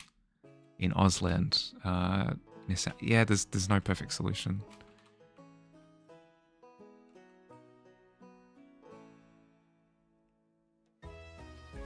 Ho hum.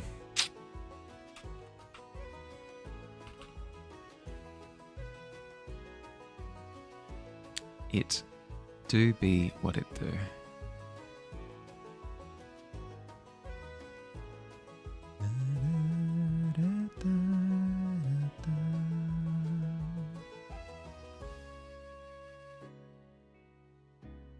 Just stream 24/7, sleep on stream, hang out. Oh, yeah, that is a good point. That is a cool point. That's something that I hadn't considered. That was my problem. Is I was considering all of these things within the purview of humanity. If I just ascend to godhood, I could do what I wanted. Oh my god. Could you imagine sleeping streams? Guys, look. He mumbled something. Something about cheese.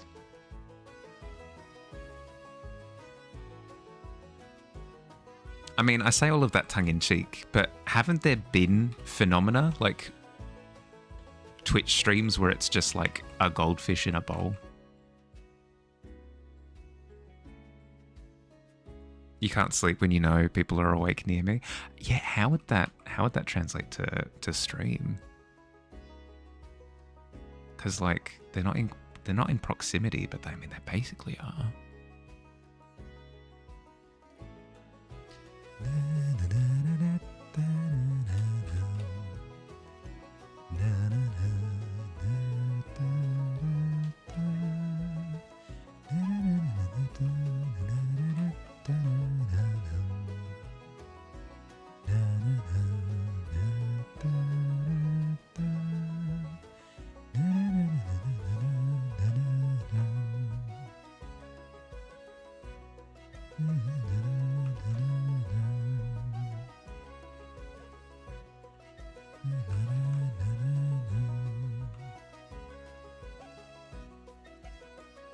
Oh, so close to double digits.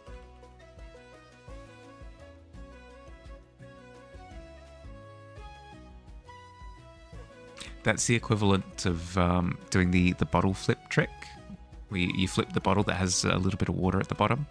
It lands, it teeters, and it just falls over.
You remember the bottle flip phase?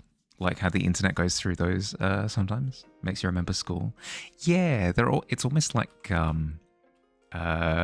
geological sedimentary layers where you could take a core sample of time, you drill down into culture, and you take a core sample, and you look through that core sample and it's like, okay, so here we have paper aeroplanes, where paper aeroplanes were big, everybody was designing bending techniques to make the most efficient paper airplane. And then a really thin layer here, that's Beyblades. That's Beyblades right there.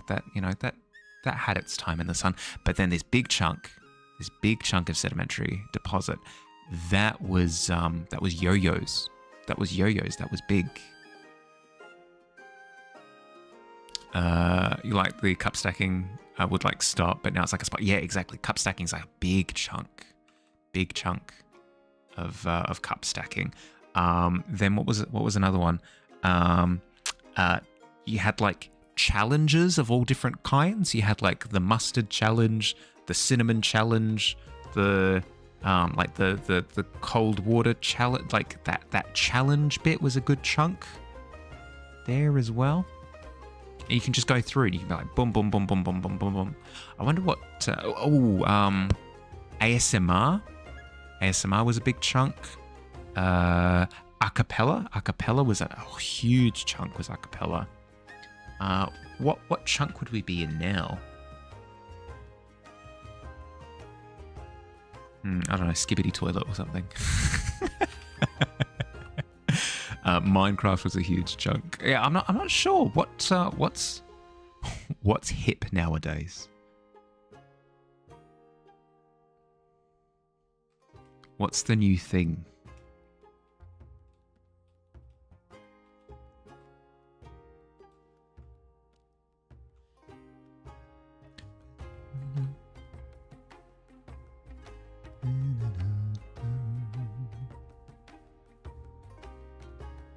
Always wondered what would hit history books, history style books. Yeah, exactly. What would the current era history book entry be?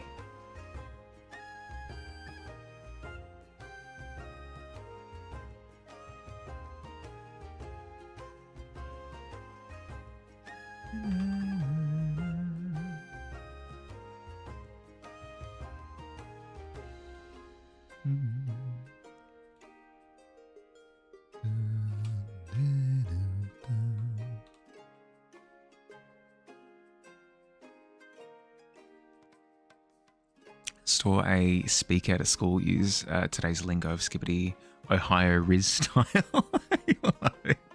Talking about how it was a language and it made sense. Oh my goodness. Yeah, no. To be fair, it's just because I don't have the translation for it. I mean, there's plenty. Like I grew up in the era of, you know, LOL, LMFAO. Heck, I you know, I'm in the Twitch community. I'm aware of like the you know, cap hype, you know, that sort of thing. I'm in with the coolness.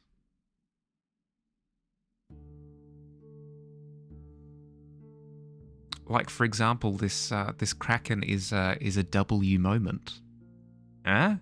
It's not bad.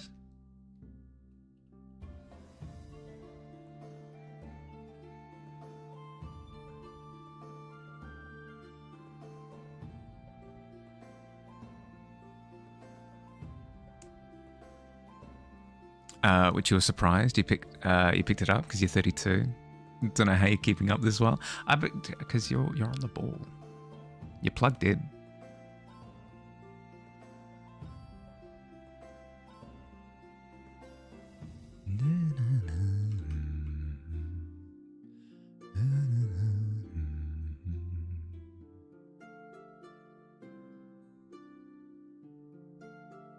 That's in 1 minute.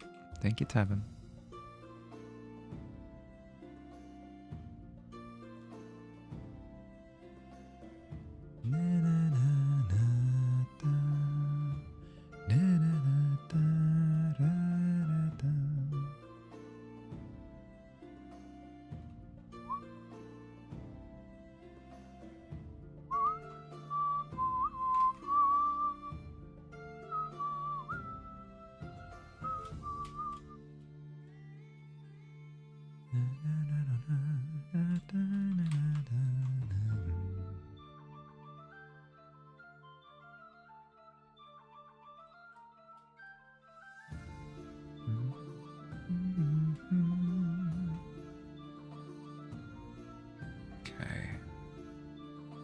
So I've got the sky reflecting off the top of the tentacle there.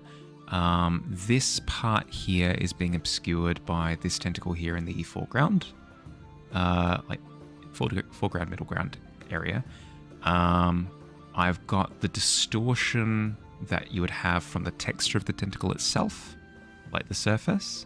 Now it's just a question of what I want to do across here. I could bring in some of these tones from the base of the tentacle that I'm getting reflections off of. And if I do that, again, I need to distort them similarly to how I've done here.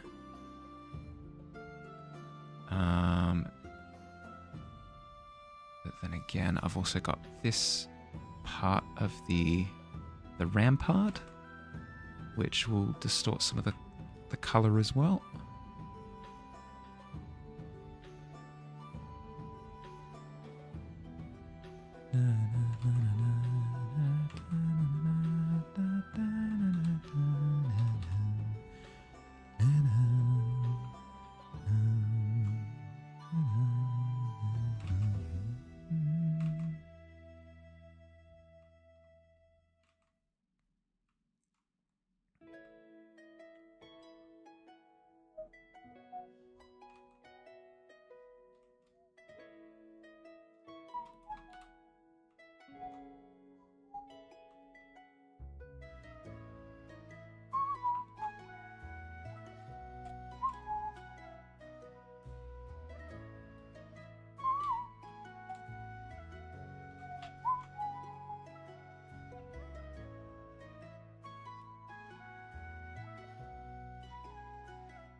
Welcome back.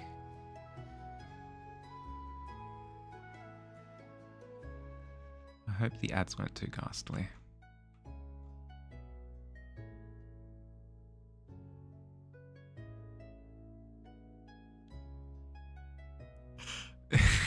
Is that a little penguin? Or penguin or pigeon? Little bird either way. You were petting your dogs? No, that's fair. That's fair. It's actually recommended that you spend the ad break time doing anything except watching the ads. I think a penguin. I mean, it's got a little scarf. I'd assume penguin.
This looks so much better on pen.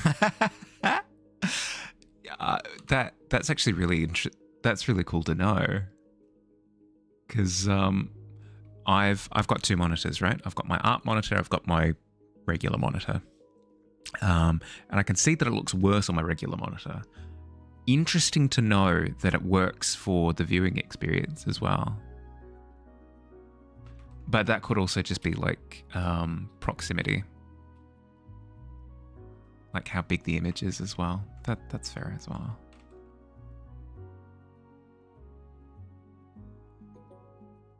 Thank you. Thank you.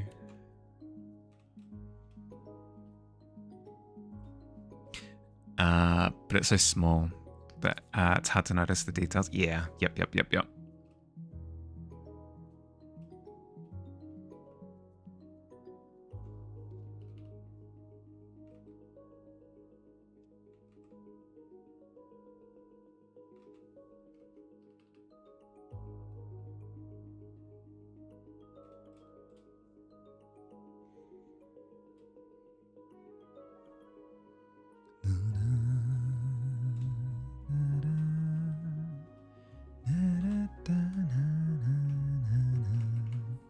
The suction cup reflection wouldn't be down there. It would be up here.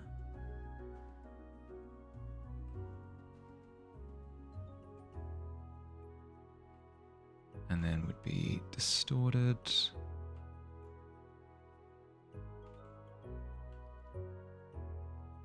PC is covered in sheets to protect from a pigeon who sleeps in that room. It's been a while since you turned it. Oh no.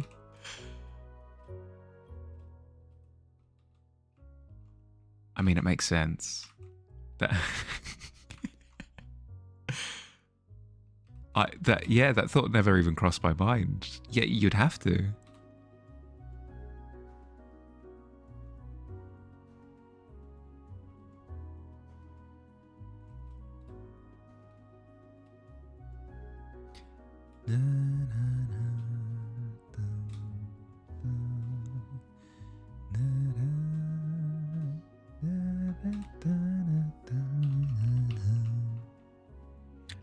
Is very dusty and poopy. Would be. I've never had a pigeon before, but I have had budgies, and I can attest to the mess.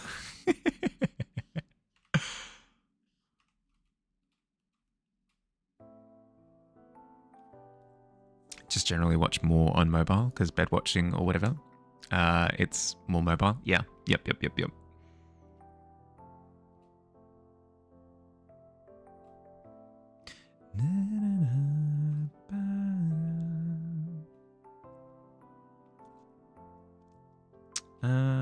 Let's pivot to props. Is that the right layer? It would be, I think. To only have budgie-sized poops to deal with and beaks for that. Oh no. That's something I hadn't considered, no. My condolences.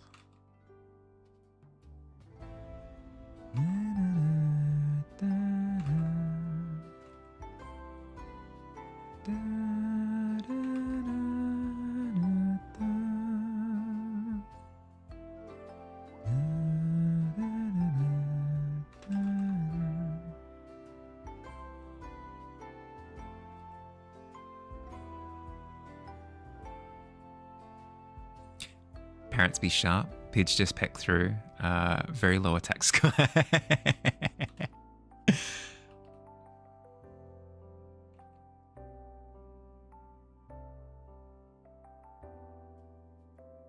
Parrots be sharp. No, I wouldn't have considered that.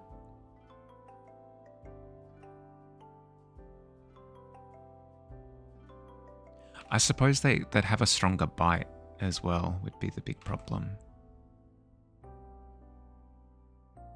So it's not just necessarily about the beak shape or sharpness. It would also be like the oomph behind it.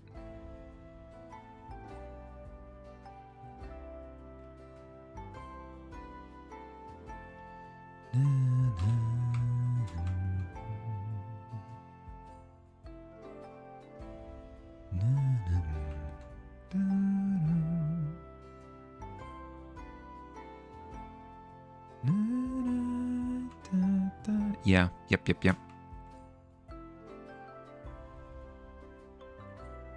Are they not careful with you though? I mean, it's quite literally a case of biting the hand who feeds you. Because my little goblin who's curled up over here, I'll take a photo. The little goblin bites me all the time, but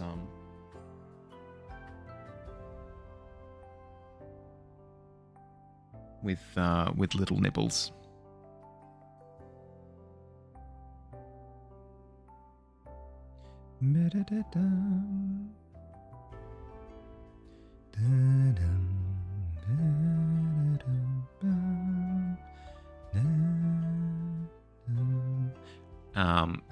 This is what I've got waiting behind me to attack me when I'm least suspecting.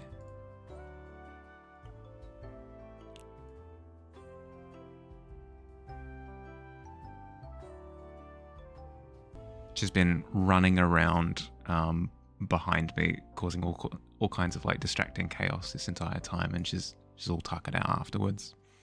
Yeah, floofy goblin.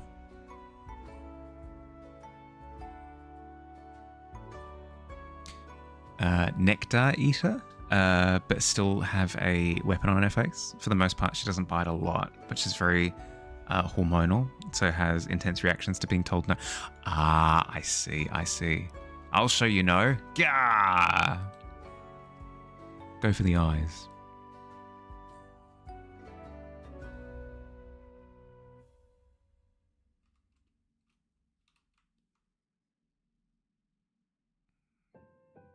That sounds spicy.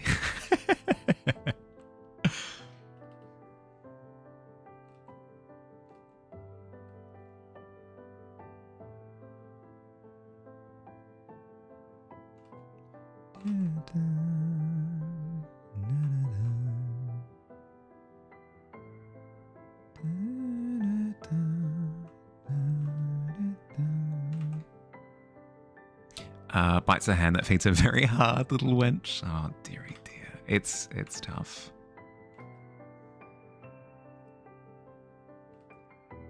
Does she at least apologize afterwards, or?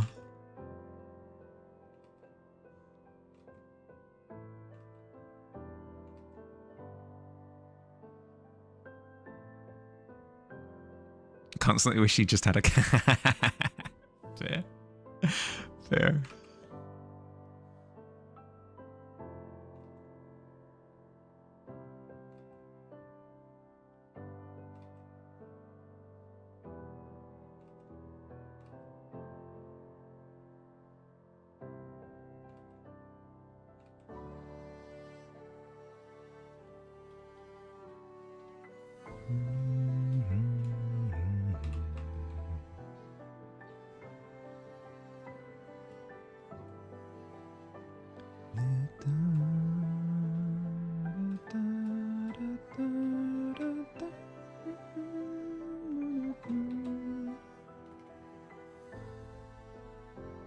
Ooh, 16's not bad. 16's not bad at all. Hi, Cloud.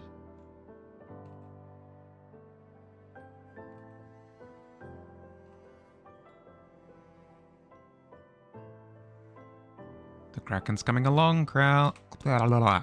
Kraken Cloud. Kraken Cloud. Vocal exercises. The Kraken's coming along.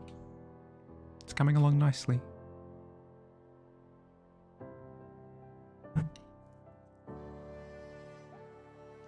Either continues a verbal stream of anger, continues trying to do whatever she was trying to do, or she just moves on. A very hormonal parrot by the sounds of things. Change the white boys a bit. As in the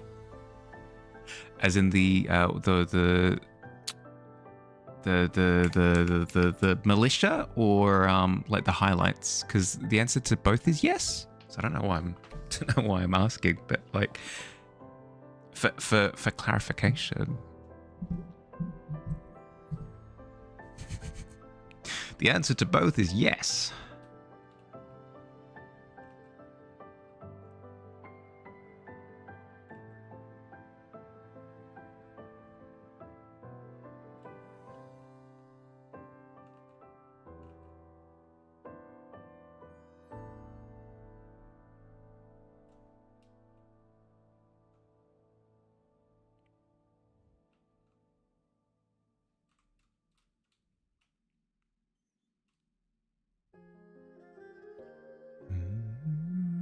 It's not quest end yet.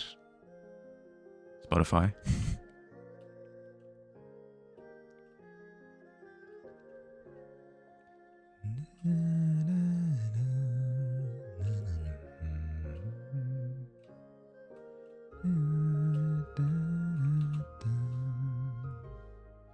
Okay, the barrel.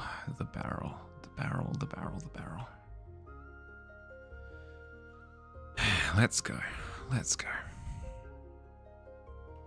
I'm a little bit apprehensive when it comes to this barrel because the angle is going to be a bit weird.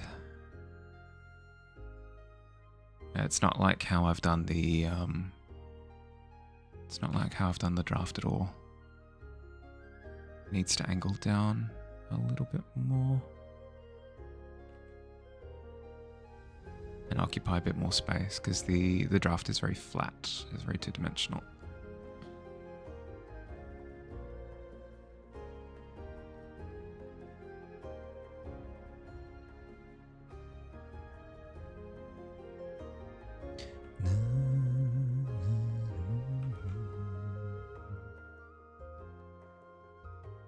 I've heard that parrots are really, really, really intelligent. Is that true across all species of parrot, or is it just a few? Because I know that cockatoos are incredibly intelligent. They're kind of like parrots.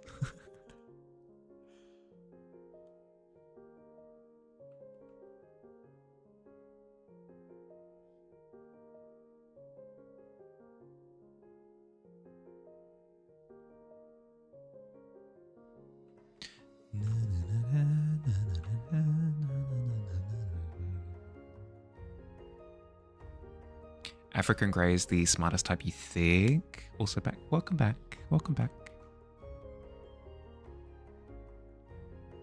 I know that's the type that can actively talk. Like it can use phrases very specifically in response to exterior influence. Most of them are, some more than others. I think that's what makes them so difficult in their complexity. Well, that's what I was going to say is I reckon that would be part of the trouble is that they're so intelligent. You made a new very, very insane OC. Ooh. For a particular project or just the very act of creation?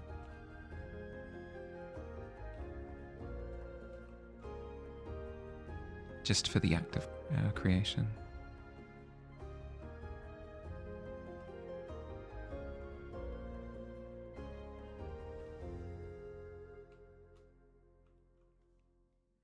You just made him because you were bored? No, fair. Does this character exist in the same world as other characters that you've made before, or are they currently isolated? Been thinking of starting a drawing set of the Deck of Many Things. Ooh. That'd be cool. How many cards are in the deck? Is it 52?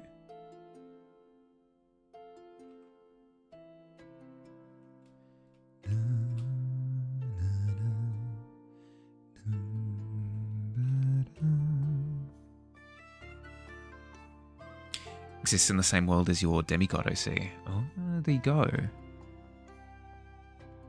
13 or rarer sets contain 22. Ooh, what would you go with?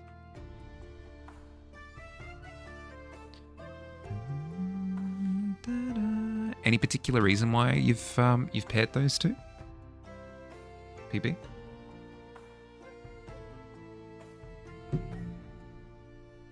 Yeah. Yep.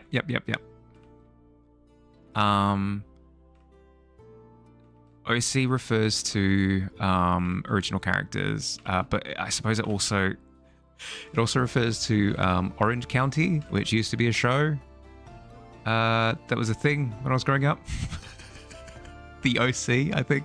I think it was called. I never watched the darn thing, but I remember people who did. But I highly doubt, I highly doubt that anybody would be referring to the OC when they use the term. Orange County is a real thing. It's in well, yeah, but yeah, okay, yeah. There's also that. So there's original character, there's Orange County in California, and then there's the show The OC, which is in reference to the actual place in California. So you've got those three things. Most of the time, though, like 9 out of 10 dentists would say, I was going to say Orange County. God, 9 out of 10 dentists would say original character would be the meaning of OC.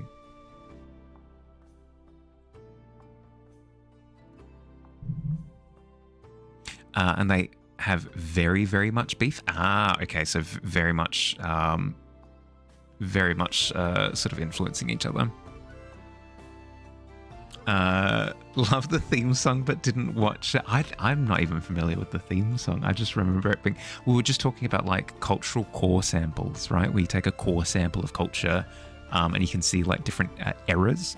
I remember the era of OC. I remember the sedimentary deposit that was the OC.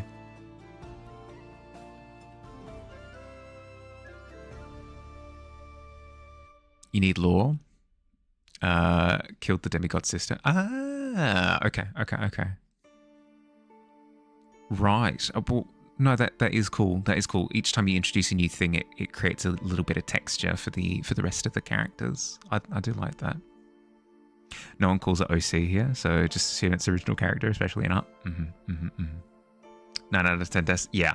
The one dentist. The one dentist is referring to the show The OC.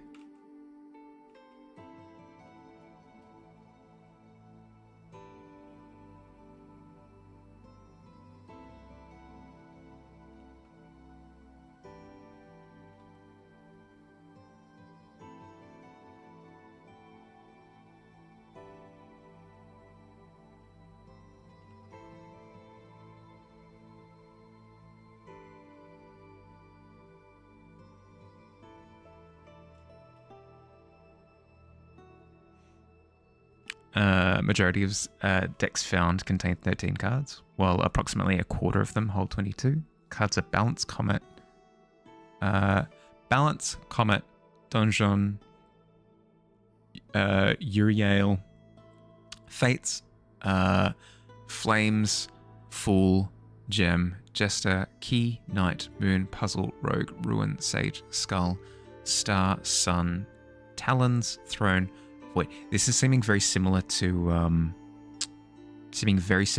sort of tarot cards, where it's not a conventional 52 deck. You've got things that represent each. Yeah, okay, yeah. Merry Christmas. Happy Hanukkah to you too. One dentist is a douche. Just a complete contrarian every time. It's the same one dentist, by the way, every single time. Your Yale is Medusa. Only just into your research. Yeah, fair.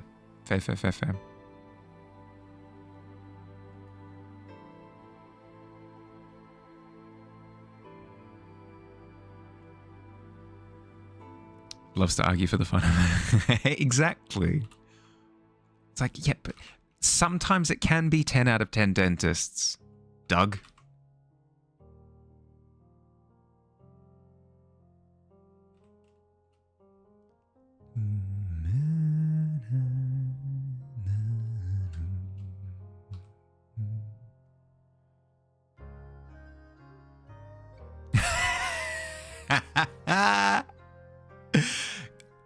Katie, unfortunately, you go to shove Doug into the pit. Doug steps aside, not realizing that you're rushing him. He just, he's like, "Oh, piece of candy," and he goes to reach down and pick up a cough lozenge off the ground. And you rush past him and you fall into the pit. It's not like you slide in. It's not like you fall in head first. You're not taking damage. No, no, no, no, no, no. I would have to. Actually, you know what? Roll off. Roll off. Okay, so yours was 7. Doug's was a 19 to save. Yeah. No, that's tragic. That. Oh dearie dear. That one dentist just doesn't recommend anything ever. Yeah, exactly. It's just being a bit of a tool. Could put Hans's Law here. Actively working on it. Pretty sure you have shiny object syndrome. Just whenever you get a new idea, you drop the entire first concept. I mean, hey, it's a good way of building up sort of a stable of ideas. Is to actually categorize, drop them, catalog them. It was a damn good lozenge. It's one of those ones where it's like the silver lining for when you get sick, because you're like, I do have a sore throat, but it's an excuse to have this lozenge, which I really enjoy, but I can't have it when I'm not sick, What should I use to keep my teeth? Not a single thing. You're just doomed. See you in 6 months. Yeah, exactly. Which toothbrush do you recommend? A stick. Get out of my office.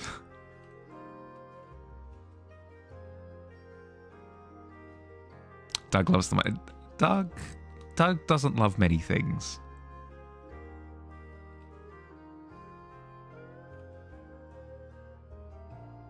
Ooh.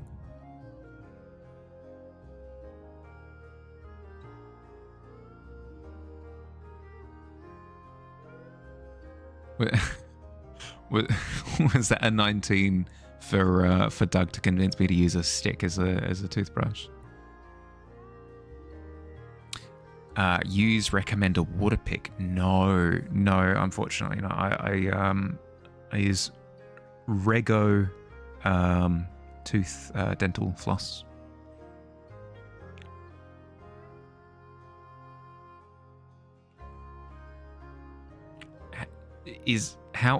What? I've heard the term water pick used. What is it? I've never seen one.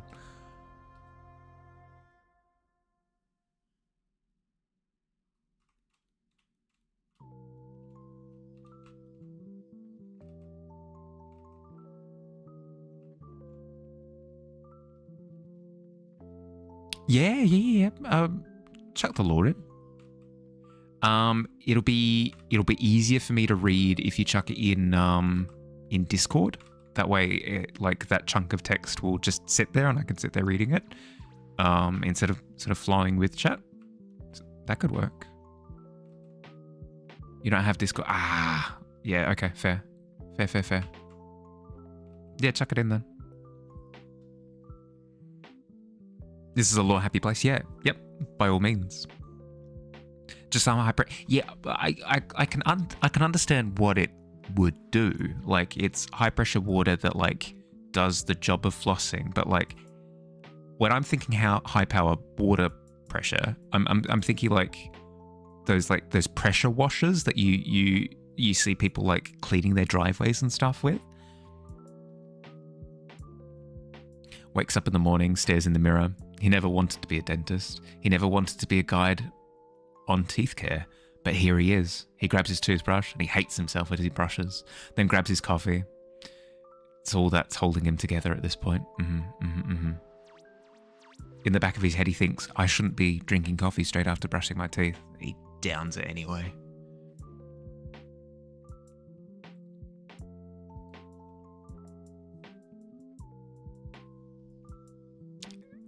It's not going to rip your skin. Well, yeah, but that's the only point of reference that I have.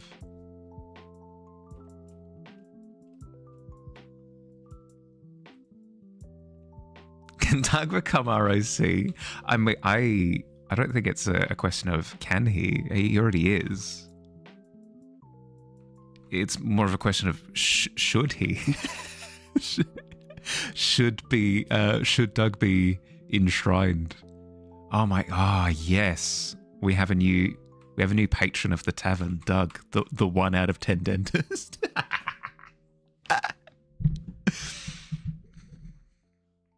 What's Doug's race? Ooh, good question.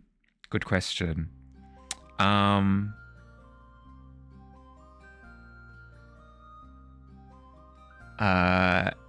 or I'll wait until you're back from ads. I have some ideas. Drow, because he's a sook. I was thinking more high elf, but I'll wait until everybody's back from ads before I spitball any further.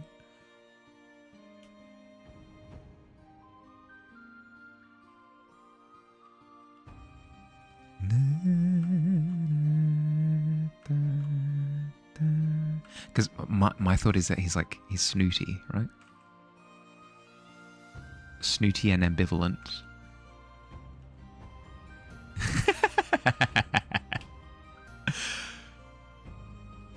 It's the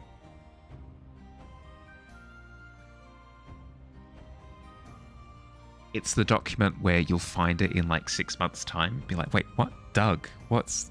And then you'll open it up. You'll start reading. Oh my good. Oh, how could I forget?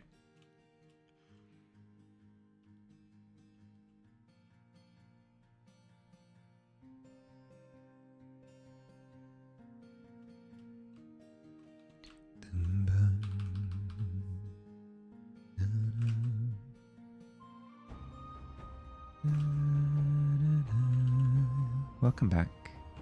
So my thought is like high elf for Doug's race, because he can be like super snooty and ambivalent, but still like, you know, you could totally see him in like a dentist outfit. Not to say that other races can't be in a dentist outfit, but I don't know. It feels right.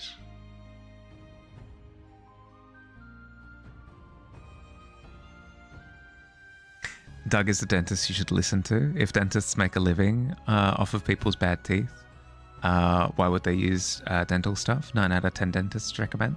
Doug isn't a dentist to make money. He's a dentist to actually help people's teeth.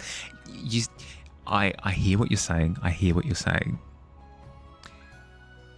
But when Doug is recommending that you don't use any dental products, and instead tells you to piss off whenever you ask for his advice, I mean, hey, it's an approach. It's an approach to dental hygiene.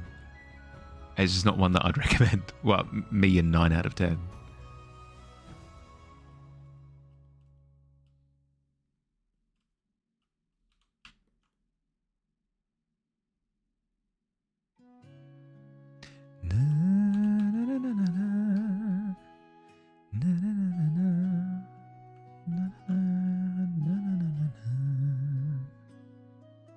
Doug has been jaded by the dental community so many times. He's become a dark cynic. He's one of those characters where he's dressed in a dark cloak, and he's clearly unkempt. Like, he hasn't looked after himself. He's got like scuff marks everywhere. But push comes to shove, he really does know his stuff. It's just whenever those polls come around, where it's like, do you recommend, like, a government agent comes to him and he's like, do you recommend this product for the people? And he goes, no, frick you. So he's jaded, he's cynical, but when backed into a corner, he's actually the best dentist out there. He has the skills to pay the bills.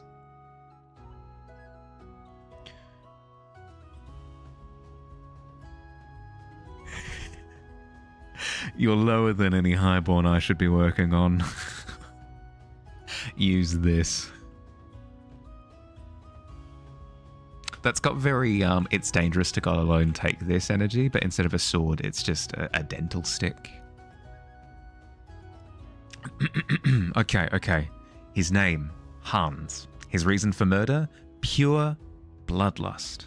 Whenever he killed a deer when hunting with his father, he would smell the blood and get curious.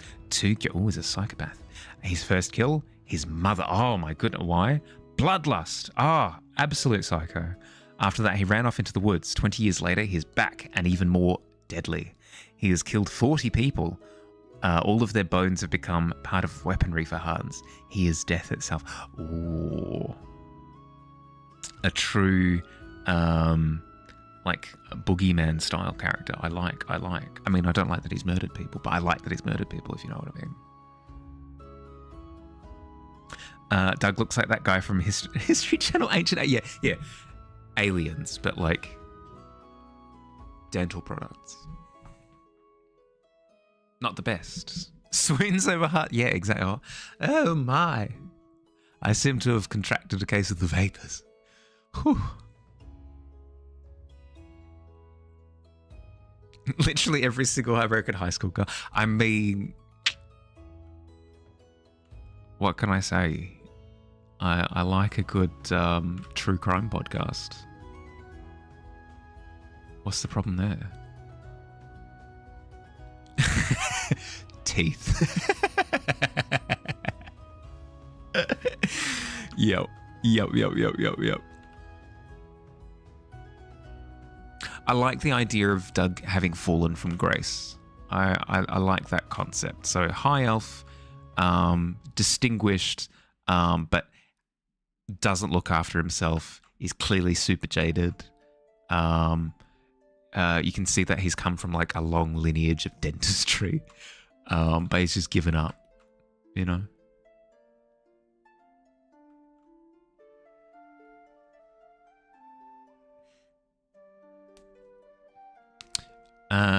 You do beat a salmon. There you go. Boom.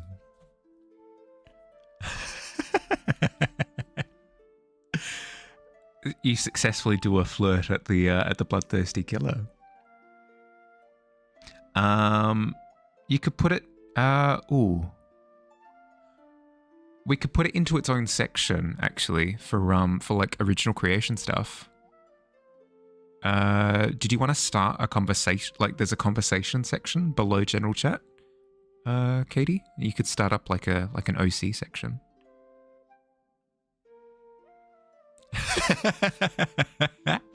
I want to talk about cheese.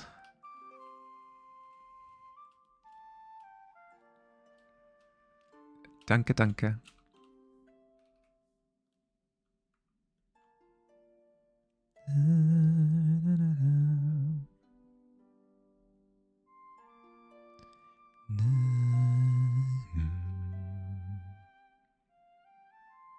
Oh.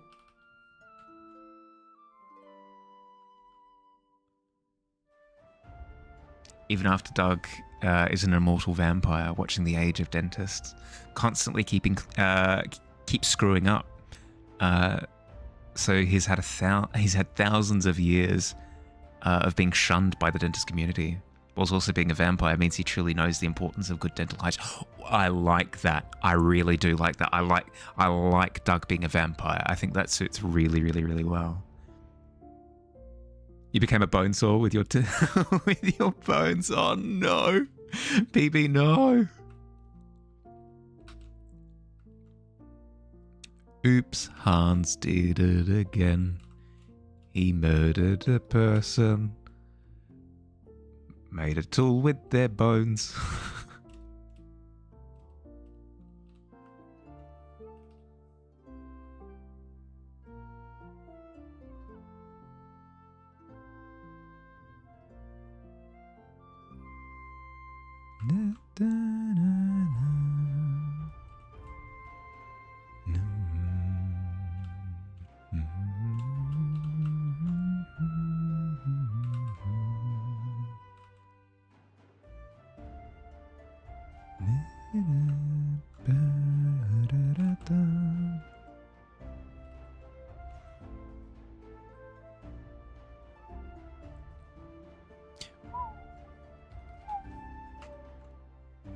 Speaking of characters and literature, I need to decide on which book I'm going to read next. I've just gotten finished reading a series that's taken me a few months. There were 12 books of the series, so you'd hope so. The question is, do I get stuck into a new series or just like a one-off book?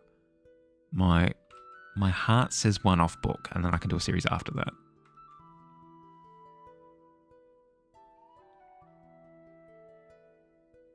He has 214 kills, still on the run. Has 43,656 bone weapons. Oh my goodness. Does he have like particular uses for each one, or is it just a case of trophies?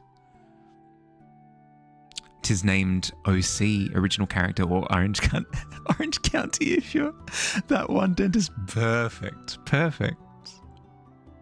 Hi, Win. Hi. Yeah, it's going well. It's coming along. Added sky reflection to this tentacle here, with the shadow of this brought up tentacle here on this side. We've started adding structure to the fort, the sea fort wall. And I'm going through and starting to render some of the objects that are just kind of around in the scene. This is going to be the annoying part because I don't really enjoy object rendering as much as like sort of more big scenic stuff, but it's the stuff that needs to be done. Another 9, really? That's okay. Close to double digits. How you going, Billy? Doug tried to warn George Washington about dental hygiene, but Washington listened to the other 9 dentists instead, and as a result, he had to get wooden teeth. True.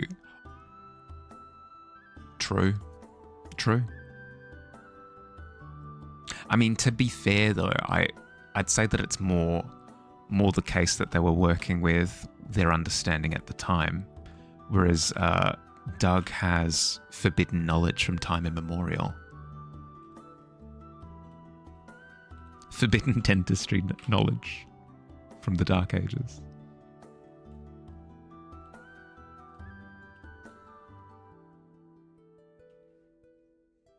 If you don't render the little objects as much as you don't want to, it'll also make the big, more detailed things stand out more. Oh, for sure. And I won't go through and render them to like a really nice degree. It's just so that you can tell that they're a form, you know? I won't go through and like render in all the different splinters and stuff. That is a good point though. I'll keep that in mind. Arms are usually knives, skulls are bowls, torso, upper and lower is body armor, and the teeth is decoration for his mask. Oh, so he's got the full the full system worked out. Yeah, okay, that's fair. What can I say? An organized bone murderer is better than an unorganized one. You know what they say. If you're going to be murdered by a bone murderer, have it be an organized affair. I like to imagine the other 9 dentists are also immortal dentist vampires, or once a vampire dental council, but got jaded by their immortal... Oh my goodness, yes!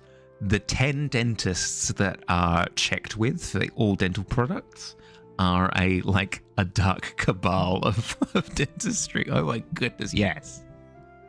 That I had not considered.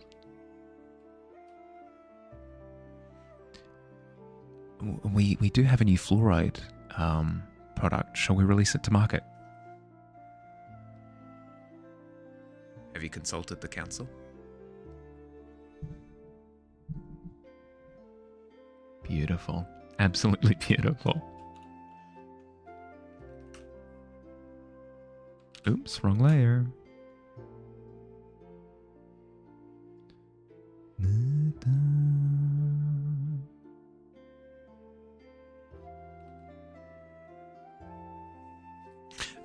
So you got whisked away by coffee making progress. What's the law for PB? A story, art, D&D game, some other fourth thing. Just developing an original character. PB has a few OCs that they've worked on in the past, and just sort of introducing this new concept to previous concepts that have been developed previously. Yeah. So apparently Hans, this new character, has been introduced into the same setting as another character of theirs. So it's way to add depth to previous concepts. Plus just creative fun by the sounds of things.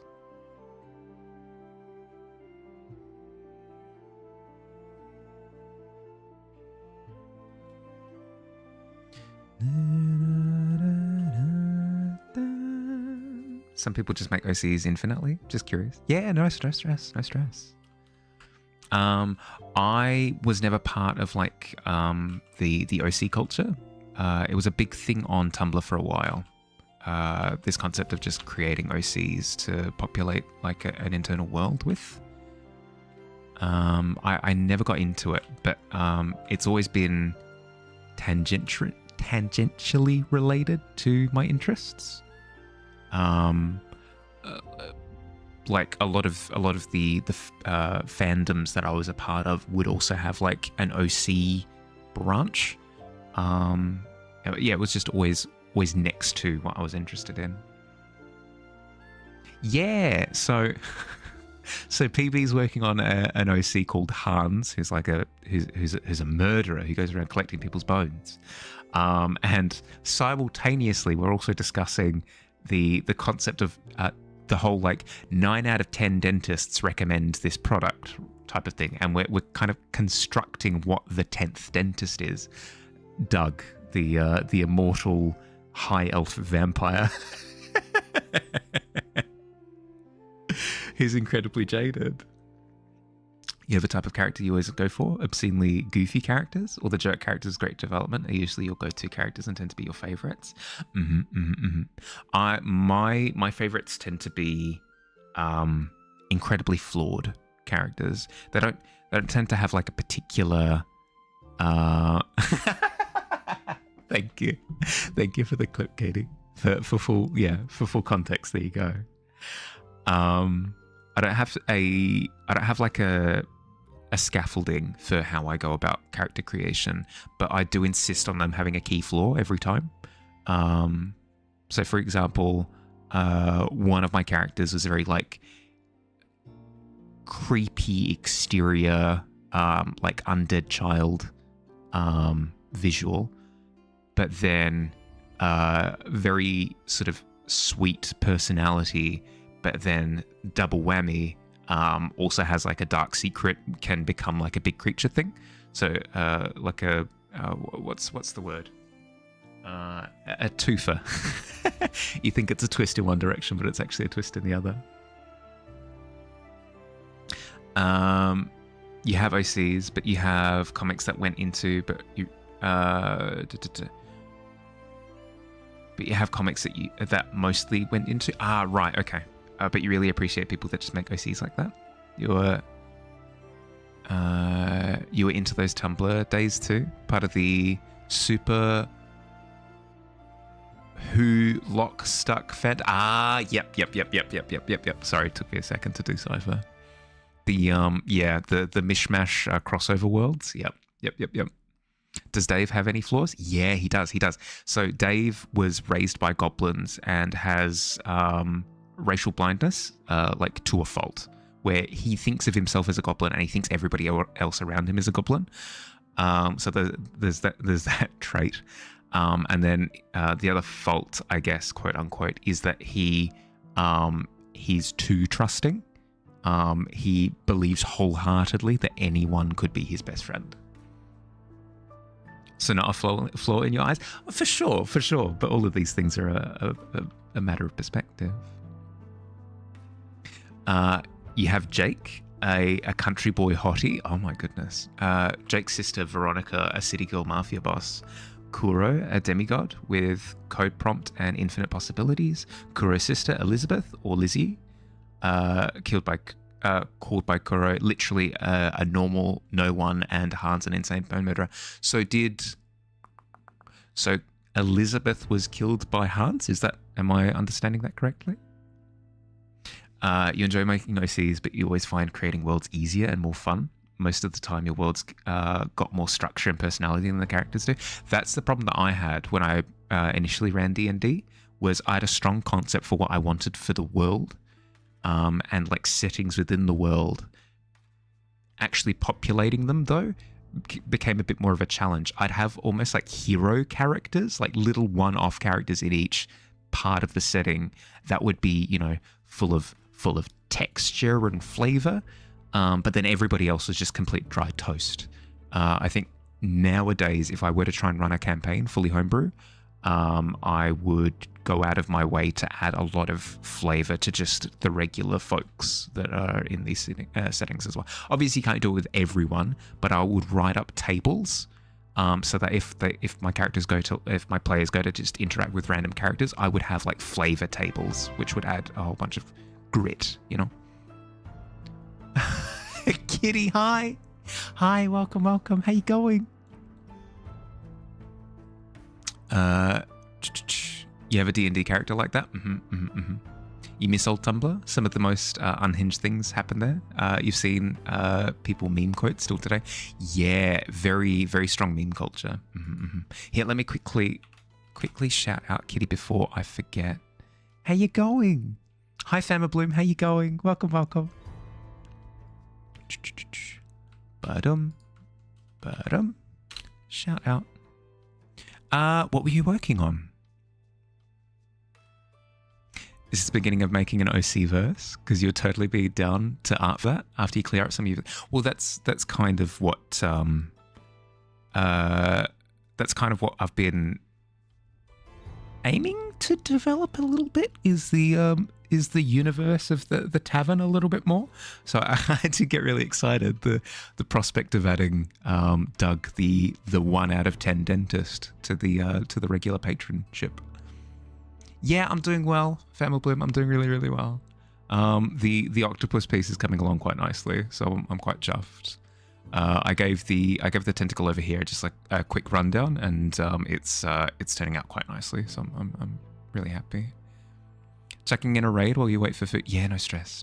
If you've got a bolt to grab food, by all means. Travels with his morally dubious adoptive older brother, a true neutral dwarven cleric, who only travels to make sure his brother isn't taken advantage of and achieves his goal. Well, it just any little misgiving that a character has is always great. It adds to that sense of chaos. I don't know. As soon as you introduce like a little bit of chaos, it makes things a little bit more interesting. Finish the night piece, starting a new painting inspired by a Saturn devouring his son. Ooh. Don't have to show the work in progress though, because it's quite macabre. That's fair. Is that that's that final piece by I Know the Image, where it's the big creature with Yep. I'm familiar with the painting. That's cool. That's really cool. I'm a fan of the macabre, so that I'm thrilled to hear that you're doing that. I think you're successfully swooning, Hans.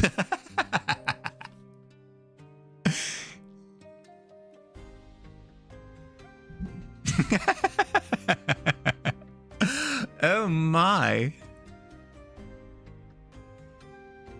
You did a piece inspired by it in your old style, so you're slowly redoing your old stuff in this new style. That's cool. That's something that I should do that I never do is revisit older pieces. I say that, but I've been touching up on the old mermaid, the old siren piece.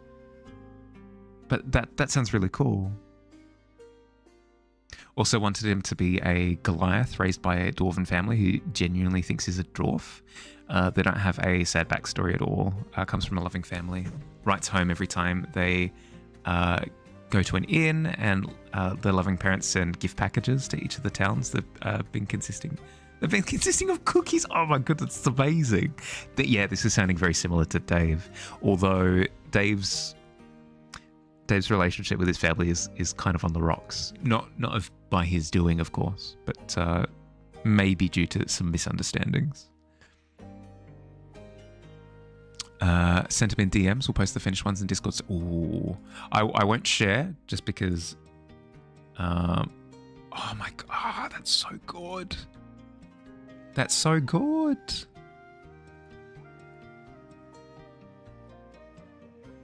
Yeah, the Saturn piece. I'm seeing tons of potential with the Saturn piece, and the couple pieces turned out really, really, really nicely as well. Oh, I'm so jealous. being able to do armor. I'm almost there. I'm almost at the point where I can start doing the armor of this piece. Got tired of dark, edgy backstories in D&D, so you went 180. But that's what I mean. Is like good characters don't have to be edgy to be flawed. That's the consensus that I've come to. Not there yet, Katie. Not there yet. Not quite there yet.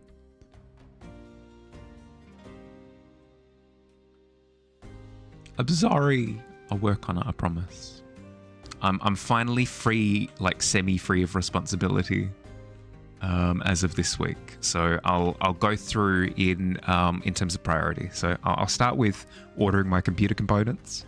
Then I'll go to sorting out like flights so that I can actually visit Billy later this month, start of next month actually. And after that, I'll sort out Etsy store. I promise. Hand on heart.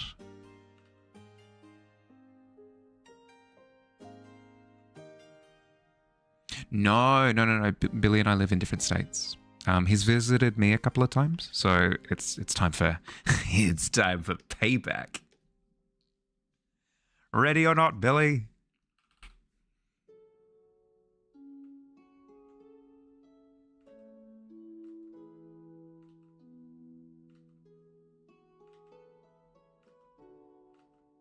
Ooh. They also travel with the chaotic neutral mind flayer Eldritch Warlock. Ooh, whose entire motivation for traveling with the Goliathan dwarf is to find he finds them interesting and wants to see where they go. That's fun, as almost like a chronicler, but like for themselves. Beautiful thing in this case. Yeah. It'll be good. Thinking of making an avatar on Roblox, then tracing the avatar and then using your untouched art kit to color it in. Hey, yeah, that could work. I don't see why not.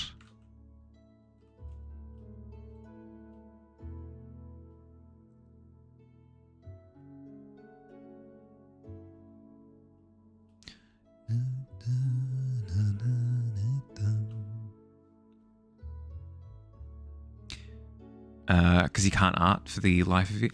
I would say instead of I can't art, quote unquote, I would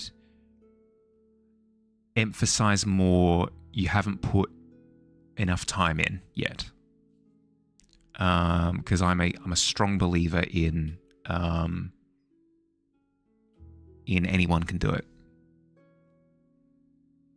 Will Lurk also need to get on remote? Yeah, no stress. Because PB, this is how I started out. I'll show you. This was me like a couple of years ago. Now you might say like, oh, you know that's better where I'm better than where you're at the moment. It doesn't matter. Like if you compare this to this. Not to inflate my ego too much, but like I would say that this is not as good as this. You know? So literally just put in a bit of time. Put in a bit of time and you can do it. I believe in you. It's learning how to learn to art is the hard part. Yeah, that's fair. That is fair. Well, I'm here to answer any questions. If you have any questions as to how to go about learning art. Lighting Night title came after that first. Yeah, it did. Well after, a couple of years after. Thank you, Katie.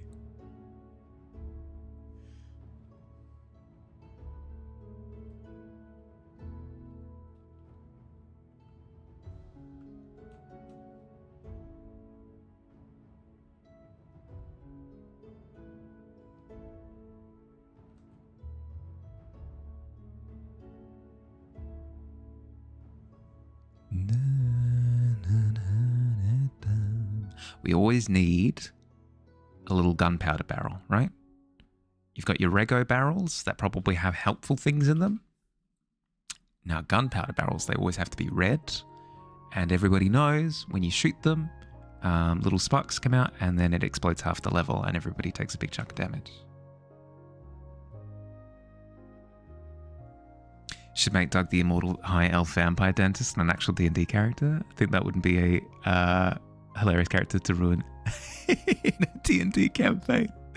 No, absolutely. You have my blessing.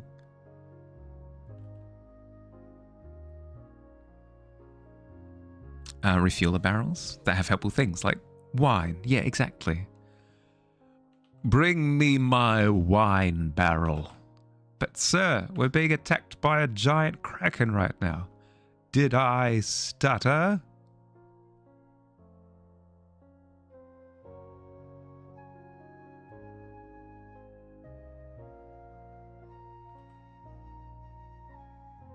His name will be Doug Colgate. I will insist for the sake of originality for the tavern setting. That Doug's last name will not be Colgate in this setting, but please feel free to take and run with any of these concepts. Full blessing to do so. Doug Colgate of the Colgate Coven. Beautiful. Oops. Ba-ba-bum. Frick. Move layer. Move this down and out a little bit.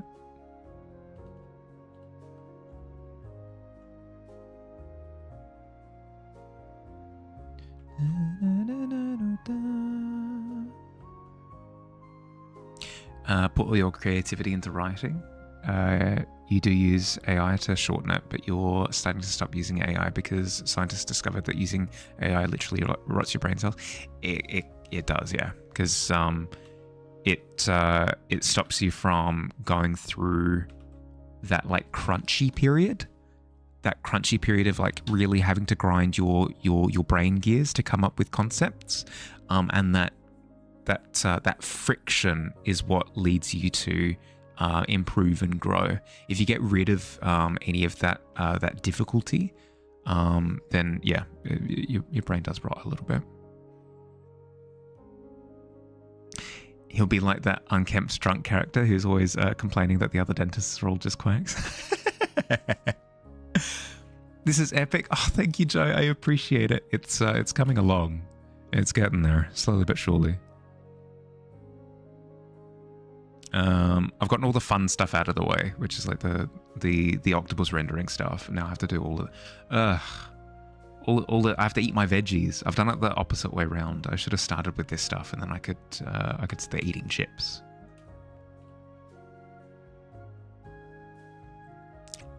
Feels like you're there. Great perspective. Oh, thank you. That you don't know how good of how amazing of a compliment that is for me. Perspective is by far my weakest trait. So saying that the perspective is really strong in this piece, really, it sings my heart. Thank you. How you going? How's your weekend? Goofy characters are your jam. I love making goofy characters. So much fun.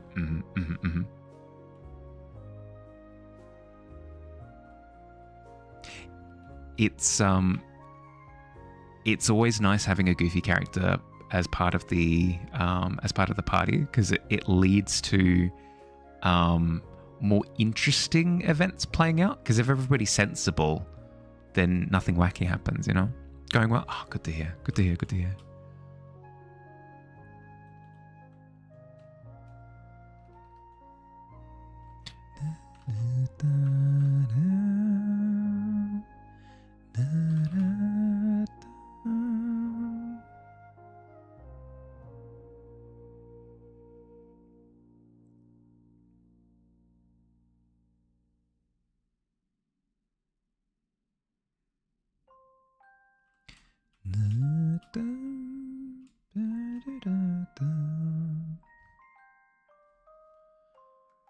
Okay.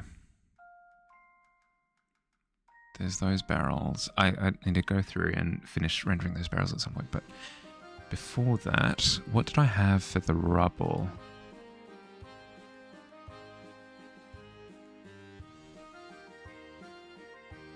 That's right. I had a splintered barrel over on the right. I had a coil of rope. Oh my god, like all these things that I'm missing out on. Jeez. Yeah, okay. Splintered barrel. Then I had bits of wall debris. A coiled rope that's over the edge there. A spear leaning on that corner.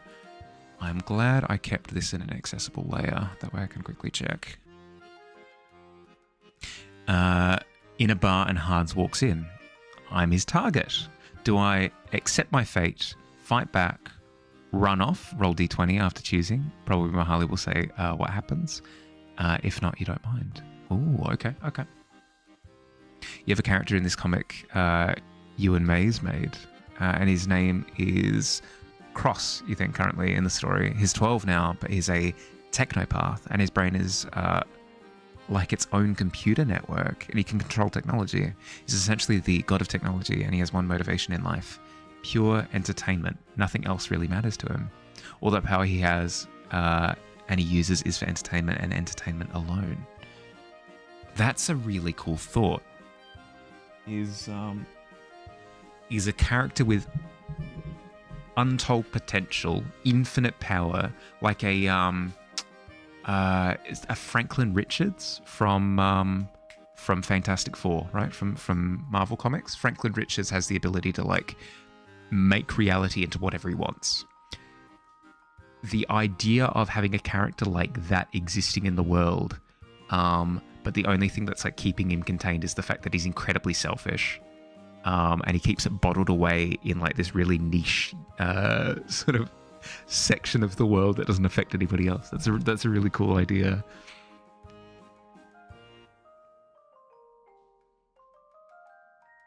Cross is a really fun character to play with. I'd imagine. PB, I'd say out of all those options, I would, if I knew that Hans was coming for me. I'm very much so a flight instead of fight person. I hate confrontation, so I'd probably run off. Let's see. Do I successfully outrun a Hans?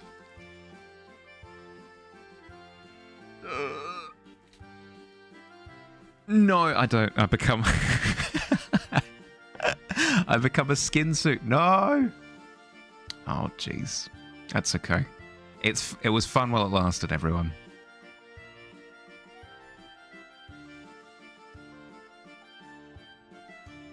Hans minced meat. Yeah, no, it's true. At least I'm being good, put to good use. At least I know that all of my components are being, recycled. Absolutely love incredibly overpowered characters that don't overpower the story simply because of personality. Find those to be really entertaining, interesting way to write overpowered characters. Well, that's the thing, right? Is because they're interesting powers to play with, but they do fundamentally break stories. So the idea of the thing keeping them in check is their own flaw is really cool. Have a few OP characters and finding ways to limit them without just making other OP characters are a lot of fun. Well, that tends to be the intelligent way of writing like cosmic pantheons, right? Is either they've like made an oath to the universe that they'll only control this little thing, or they just don't care and they don't interact with anybody else. Really think about how you want to write the characters, because you essentially have these characters that can do anything, but because of their personality flaws, they don't. And you think that's something that a lot of people fail to do a lot of the time in modern stories. Trip on the door, on the door sill, picks me up, slowly makes a clean slice down my back. Ooh! I slowly and painfully bleed out. Well, rip. GG's. Need to go to an appointment in 10 minutes. Guys are making it really hard to last. Sorry, Katie. Sorry. I'll try to be as bland as possible. Well, actually, no, that makes things easier, right? I'm dead. There we go. Boom. Problem solved.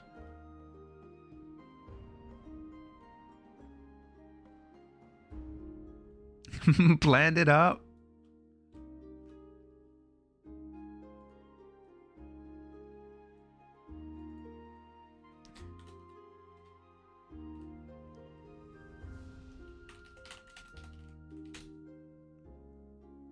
Your food's almost here. Nice. What'd you get? Everyone wear beige. Maybe not that bland. I have a character in the comic who's the ability to manipulate gravity to the point he really pushed himself.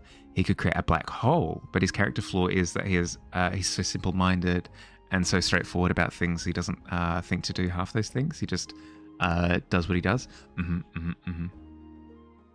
Yeah, that's always the fun one, right? Where you've got characters who everybody's careful around them because they're capable of these things, but they never actually do them because it's all very instinctive as opposed to thought out. So he won't create a black hole, but if he's put in mortal danger or like really, really, really pissed off, you run the risk of him creating a black hole, right? It's best not to have salt on seasonings. I have to go super bland. Yep. Got butter chicken, biryani. Oh, that's full of flavor. Oh, how can we can't be bland and boring with delicious butter chicken. Shop near your place that makes fusion Indian Mediterranean food. I'm sorry, Katie, that we've got too much interesting stuff going on still.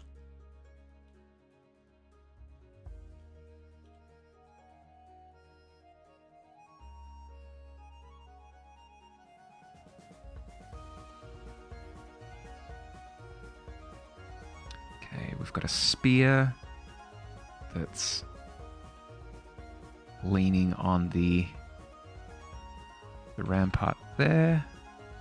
Oops. We'll flush that with red when I get around to it. But before that, we jump over here. We need a barrel that's in splinters.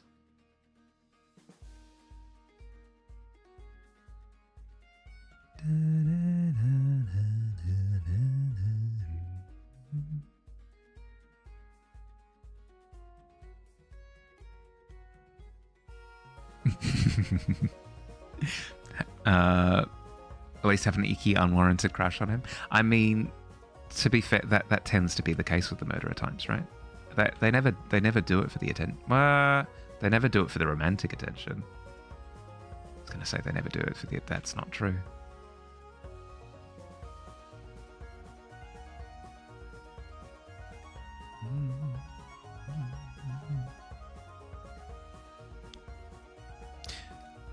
Barrel debris.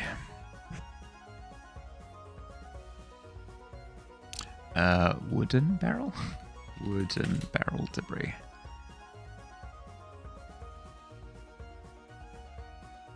Broken wooden barrel. I need shapes that I can use as inspiration. Ooh, these are shapes. These are in fact shapes.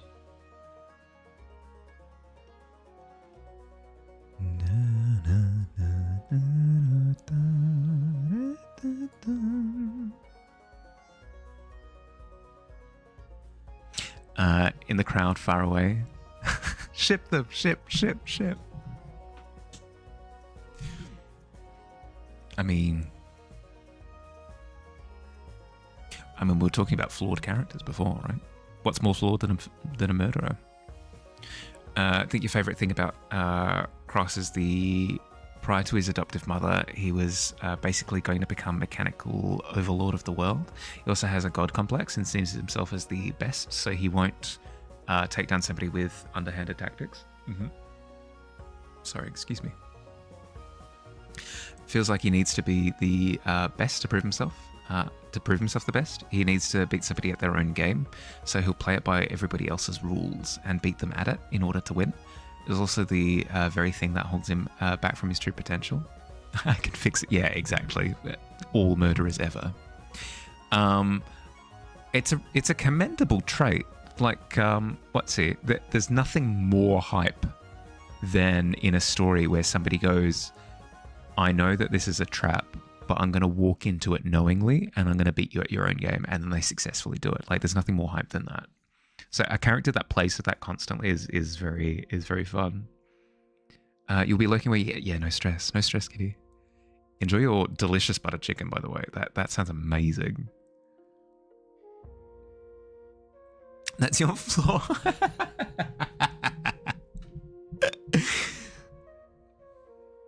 Enjoy wonderful stories, lovelies. Bye. Bye, Katie. Good luck. Have fun. I'll catch you later.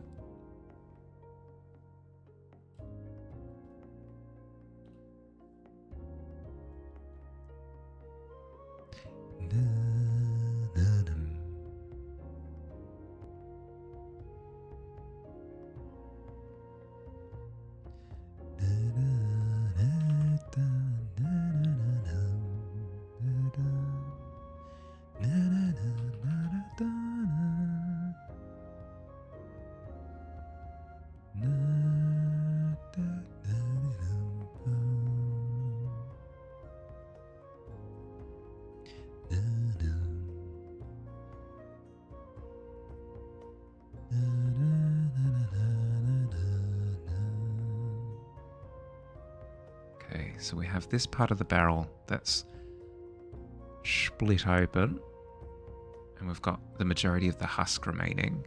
Then I want like splinters and planks around it, so it looks like it's, you know, it's cracked. But then it can kind of be implied that the rest of it's fallen off the edge there. That's fine. I need to remember that barrels actually kind of weave in to themselves a little bit. They're drawn into themselves a little bit. It's not just a cylinder. It's oblate. Is that the word? Oblate. Here we go. Google. Dear Google, is oblate the correct word, or am I dumb? Let's have a look. Of a spheroid flattened at the poles.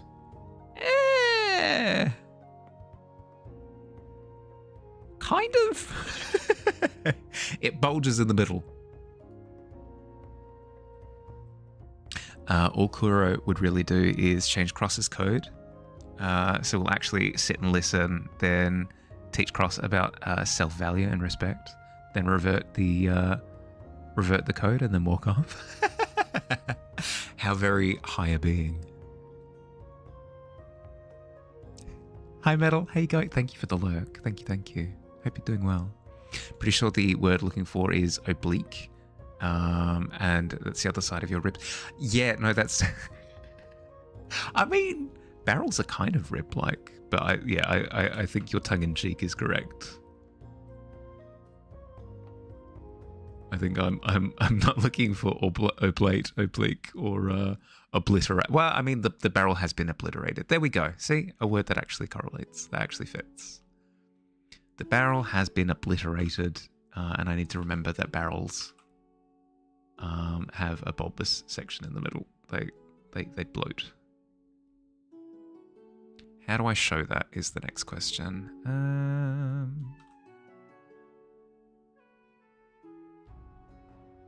Like that, maybe? Emphasize the change in size?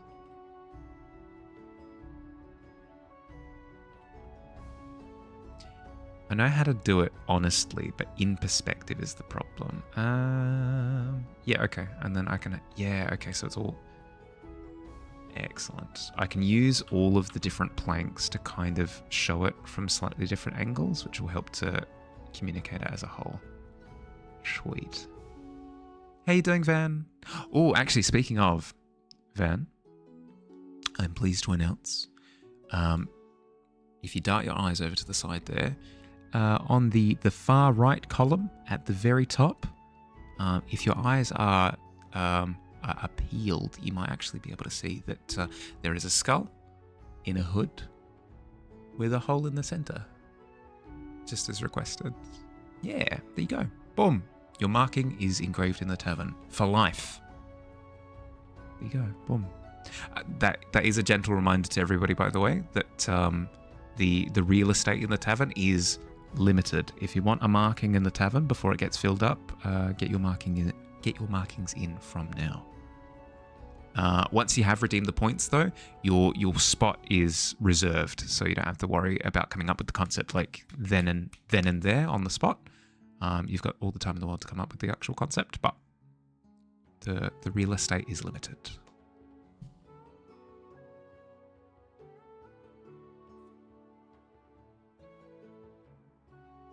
It's so simplistic. It's kind of one of those if you know, you know pieces. It's the hipster Diablo 2 cover art. Only the cool kids will know. For sure.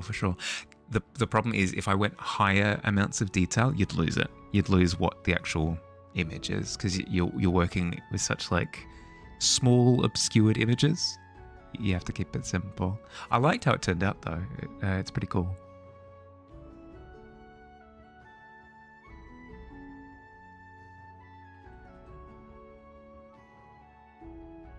You dig it? Nice. Happy that it's worked out that way.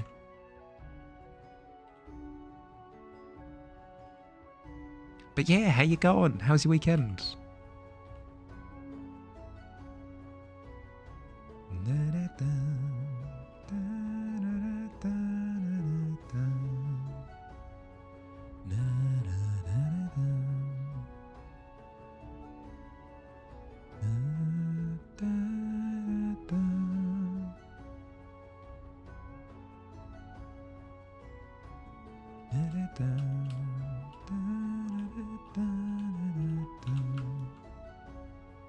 Oh, nice bottle. Yeah, you can claim one for Pixie. Yeah, that works. If you've got an idea of exactly what you want from now, you can let me know from now. But if you want to think about it over a bit of time, you can always DM me on Discord, and I'll put it together when I've got the time. Weekend was good. Flew by in a blur. You got very lost in a sea of PSO, and you felt like a teenager again. PSO?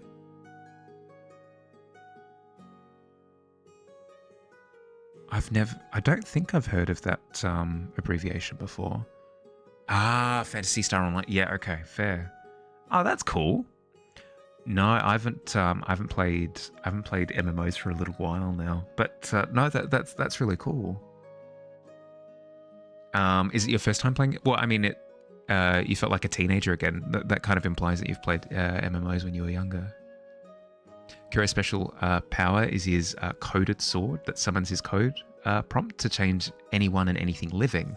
Usually makes people either A, make them relive said opponent's best memories, or B, make them very delusional and paranoid for 5 minutes and then kill his opponent. He won't harm teens or kids at all, probably gives them a talk and slap on the wrist. The choice is based on how much respect the opponent had. Yeah, okay, fair. No, that sounds cool. Like sort of a more benevolent character as opposed to the scrappy one. Ugh, hello. Hi, sorry, that was a sound of surprise. I promise. Sorry, I wasn't expecting it. Hi, how you going?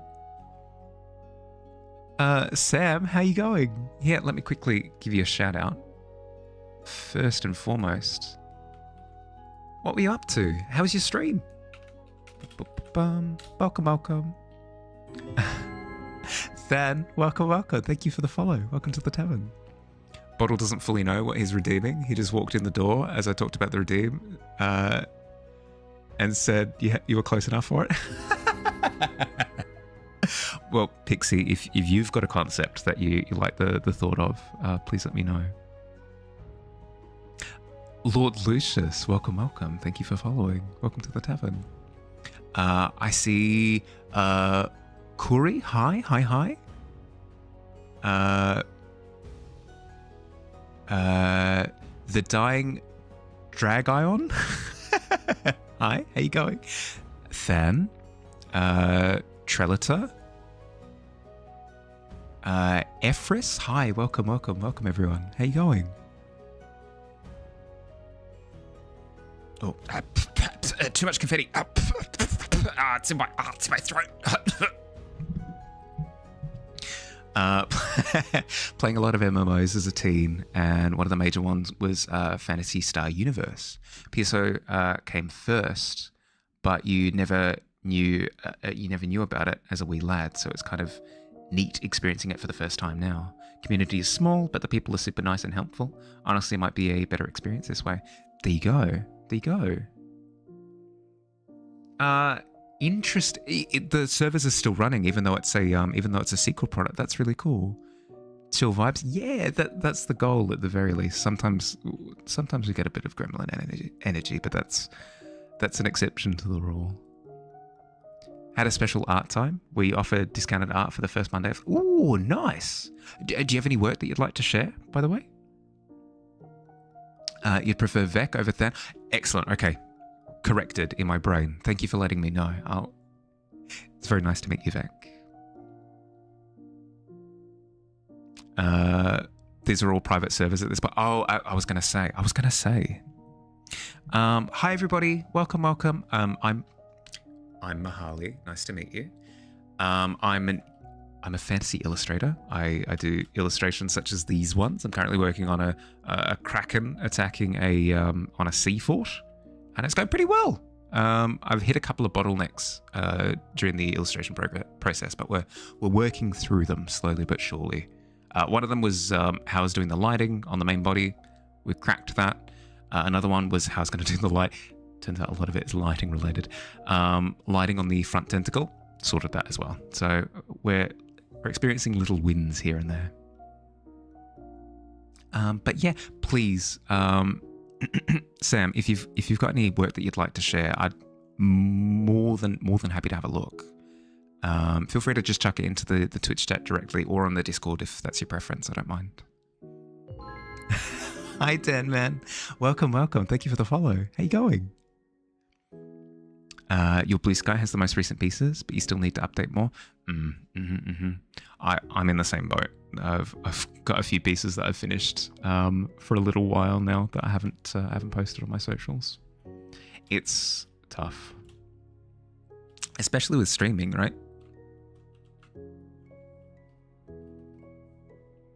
Hope everyone's doing well, by the way. Hope you had a good weekend. This piece in particular was actually supposed to be for last month. It was to the Kaijun prompt. Kaijun. It's pretty cute. I was made aware of it halfway through last month, but I had to. Running a bit late though, a wee bit late. Got to work on OC law and sleep. Thanks for the hospitality. Yeah, please. Thank you, PB. Thank you for hanging out. I hope you had a good time. Catch you later. Thanks for the lurk. Good. Thank you. Ooh, I have a link.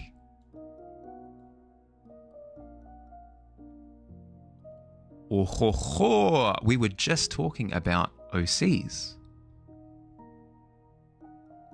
Oh, very good. So this is like your main character here? I mean, presumably based on the profile image.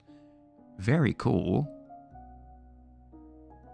Are they wings on the back, or is that just or is that accessories? Love the horns, love the facial markings. The outfit's really cool with the armor. Very nice. Commission details. If anybody's interested in commission work by Sam, you've got the details there.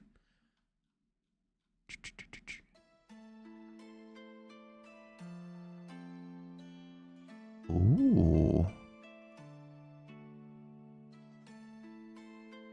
Very cool. Very, very, very cool. This might shock you, but we're mostly D&D nerds here. So character commission art is premium. I love the bone wings. It's so cool. D&D, I know. the Vault Boy designs, lovely. Very cool.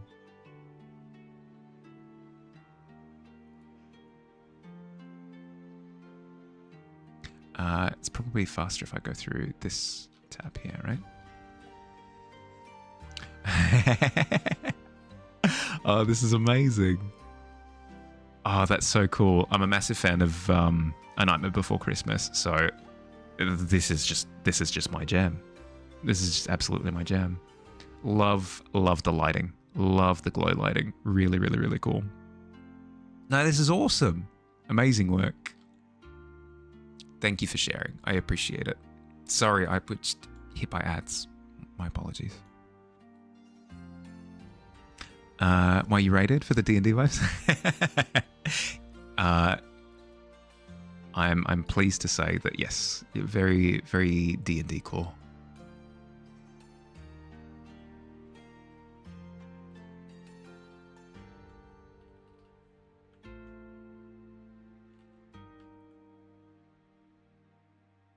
Am I on the right layer? Now I am. Oops.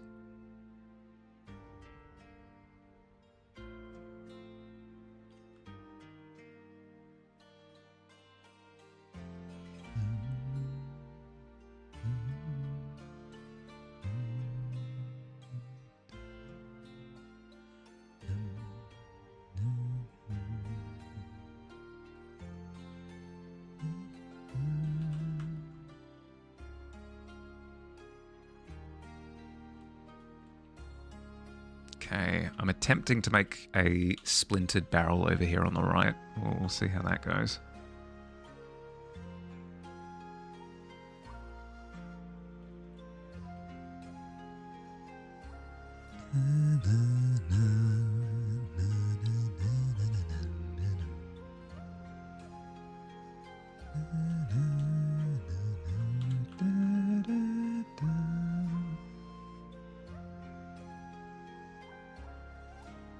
How are we all, by the way?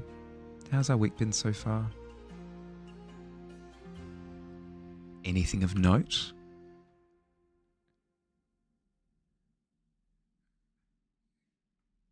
Key thing to point out, having a chill time is also a thing of note.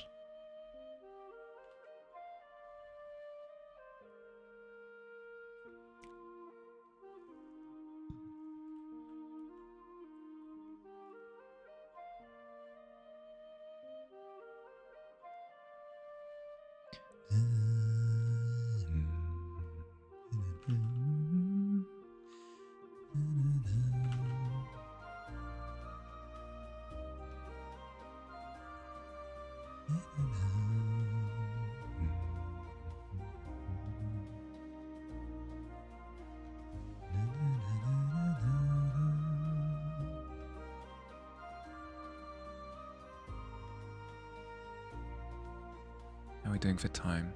We've got time. We've got time still. I can finish some things before we run out.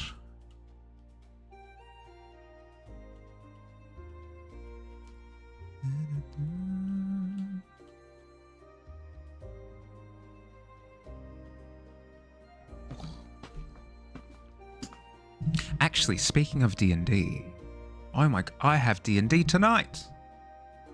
How could I forget? Oh, this is exciting.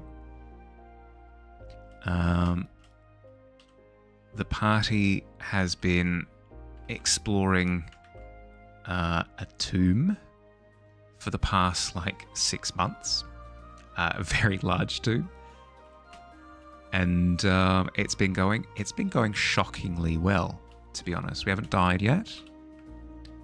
But we've reached a point where we've collected a whole bunch of MacGuffins in the form of these crystallized beholder eyeballs, right? And my character in particular was quite fond of this little collection of his. And up until now, they were just things. They were just things that were found on the floor and as part of puzzles and stuff. No real rhyme or reason to them. But last session, we found a giant mirror door embedded in the side of one of the walls of the labyrinth. And around the mirror door, there were 10 sockets meant for eyeballs. Eye sockets, if you will. And as we plugged those little crystalline eyes into the sockets around the mirror, the mirror in the center showed the party reflected in it becoming more aged and decrepit with every eyeball placed in, until by the end of it, with all 10 plugged in, we all look like zombies, which, you know, probably a good sign, you know? Probably good things to come. It opened up and there was a giant floating orb covered in a black sheet in the center of the room. And we're like, aha, this is it. This is the Beholder.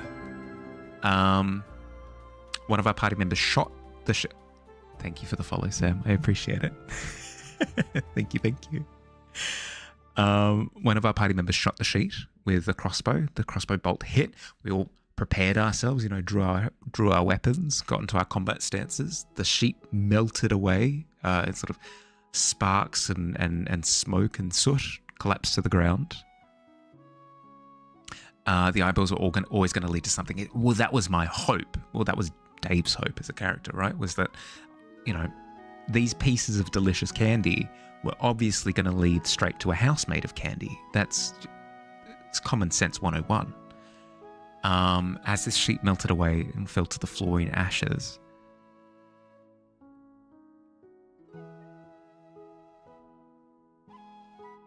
it was not a beholder. It was a big metal orb that started magnetically drawing everything into the room towards it. So anything metal, straight towards it. Thankfully enough, though, I'd been cursed in the previous encounter and all of my metal objects crumbled to dust. So I was metal free, not a problem. Our paladin, however, became a human missile. Didn't want to forget to follow before you dip and relax. Yeah, no stress. Please, though, if you need to leave, grab food, chill, relax. Streaming takes a lot out of you, so no stress whatsoever. Thank you very much for bringing your people over. Thank you for the follow. Lovely to meet you. A 17 dust redemption arc. How you going, bud? But yes, our paladin became a metal human-shaped bullet that flew towards the magnet in the middle and dragged a couple of the party members with her. Oh, check this out. Yeah, okay. Here we go. Oh, and he ate. What a result. Amazing. How you going, Rad? It's fine. It's fine. Don't worry about it.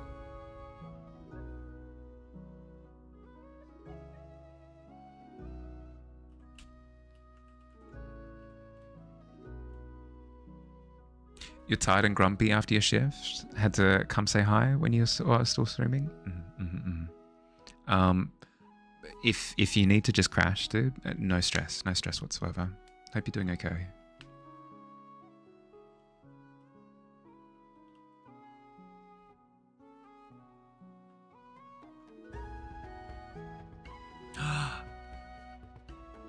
Quill gets pets.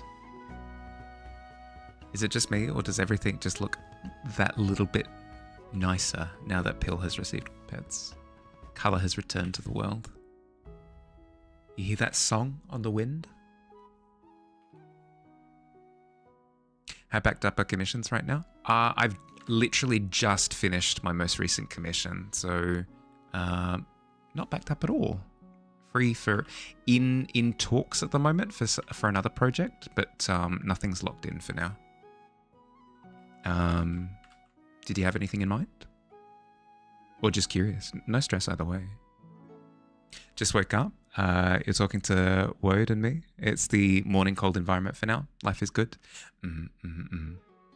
Cold environment? I thought it'd be summer for you, wouldn't it?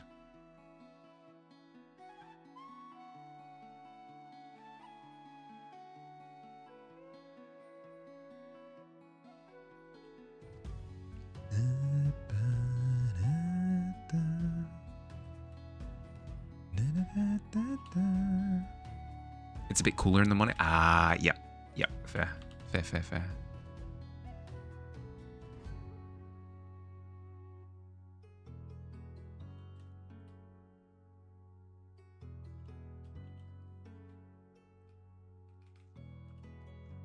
I'm struggling at the moment with it's finally winter here.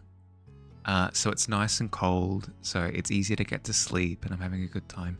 But the other side of the coin of nice and cold, easy to sleep is it's more difficult to wake up. Way more difficult to wake up now. Trying to get back into drawing people. And me and your little sister are the two artists you know, but you didn't want to bug if I'm really busy. No, I'm not too bad at the moment. Yeah, if you've got a commission idea, DM me on Discord. I can run you through it. Had like 37 degrees yesterday. Summer is just that's rough. I'm a winter child, so I hate anything hot. Except tea and hot chocolate. Those are the two exceptions. Gonna go crash now. Have a nice rest of stream. Bye, Dust. Sleep well, dude. Rest up.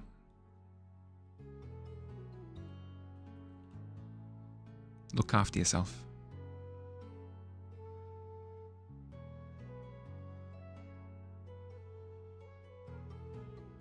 It's finally tolerable again. Ooh, yep.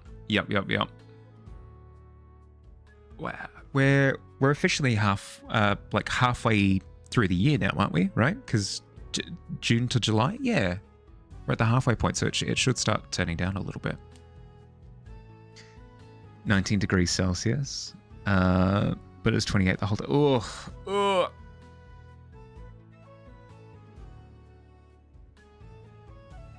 19's not bad. I do like a 19 degrees. Although I'll ask, how humid is it where you are? Oh, yeah, okay. That's why I asked. Humidity just adds layers and layers and layers of discomfort. Why am I drowning on land?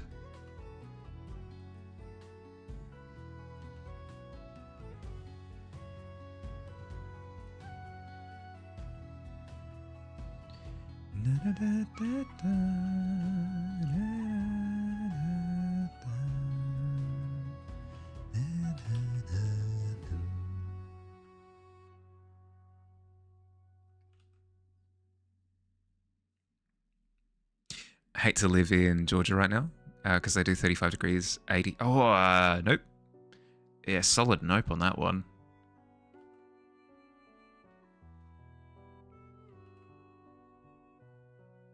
Oh, that's fun. My a tendon in my knee is spasming at the moment. It's like there's it's a worm in my leg. Stop.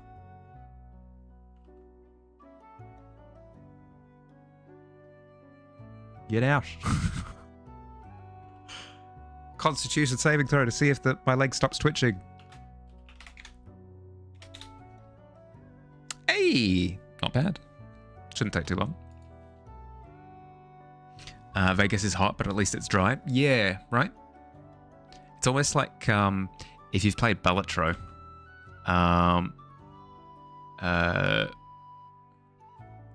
The heat is the blue just added value. Humidity is the red multiplier.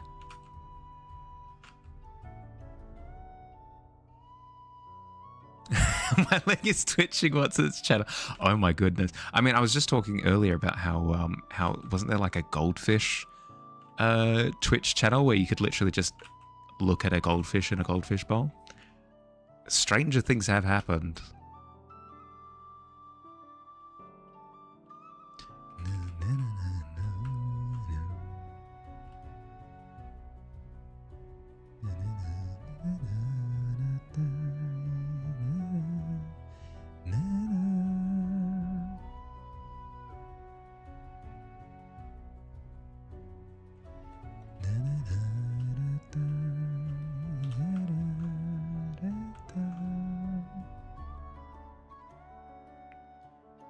To make sure that I don't get too distracted by the rendering process, because all of this is going to be affected by me rendering everything else. Like how I render the barrel fragments is going to be changed by how I render the stone, which is going to be changed by how I render like the rest of the tentacle, blah, blah, blah, blah, blah. So I shouldn't spend too much time perfecting something for now.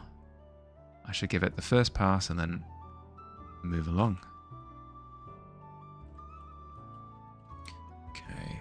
Like I've done with these barrels over there. Yeah, see, present Bahali, look at what past Bahali did. Well, let's aim for that.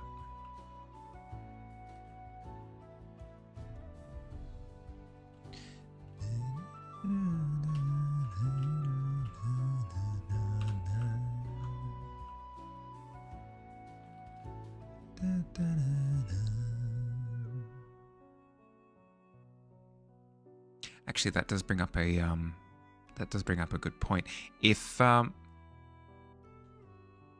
there was a Twitch channel that just was a 24-hour live feed of one animal of any type that you choose, literally anything that comes to mind, extinct or otherwise, what creature would you choose? I feel as though the go-to would be dinosaur of one kind or another, right? Surely.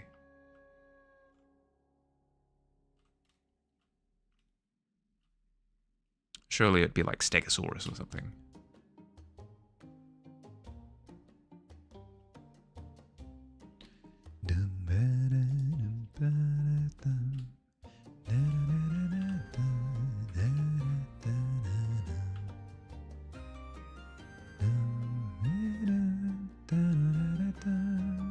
Okay, now we start adding debris.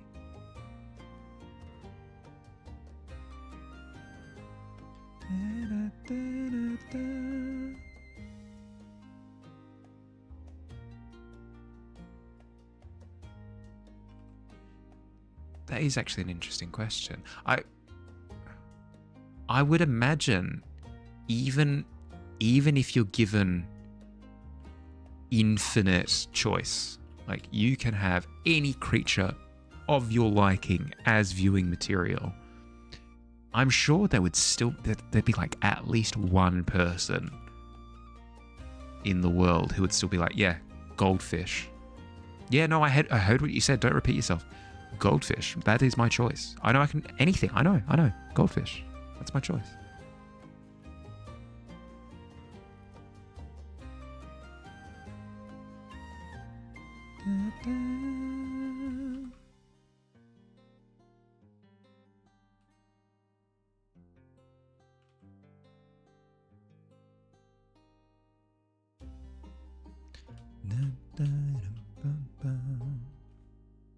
Would be very soothing content to watch, for sure.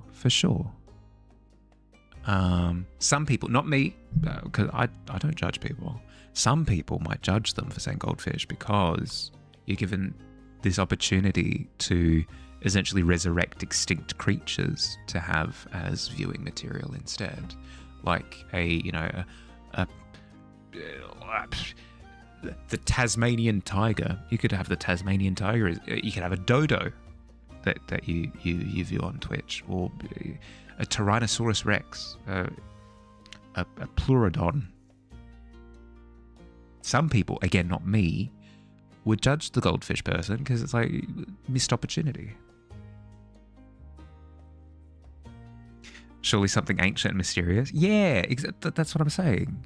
But I don't know why. I've got this really strong suspicion that somebody would pick goldfish still.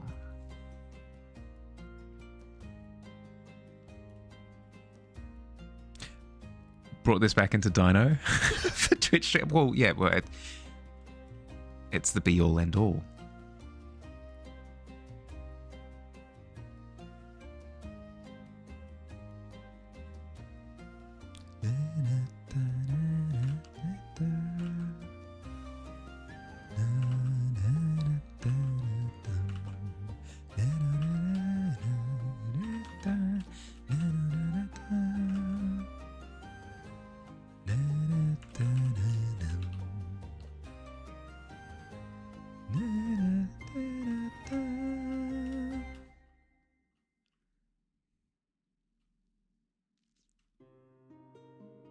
Okay, yeah, I was on the right layer for that. Huzzah! I wasn't thinking.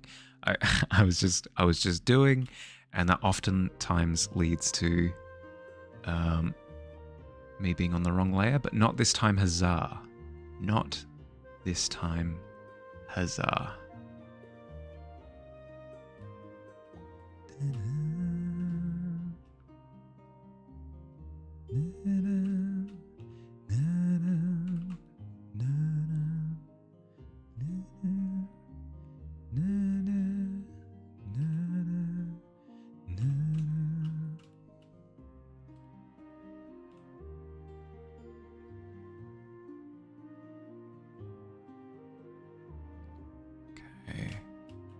We have stone debris flying all over the place. I will start to increase the particles soon. So I started on drippy water here off the tentacle. I need to continue that all the way down. I also need to do more splishy splashes sort of coming down from that tentacle there. But more than that, these tentacles haven't just like slowly risen out of the water, completely unperturbing the surface. No. These things are thrashing around, right? So we should have splashes all over the place. And then similarly, to increase that energy, I'm probably going to have like little sparks of fire and stuff coming up from underneath here, which kind of adds to that sense of chaos. And then I'll probably... You know what, I can probably dip into the background a little bit from now and start playing around with a bit more energy. Let's try that. We're in the last couple of minutes of stream anyway. May as well. I went to a French Impressionist exhibition recently.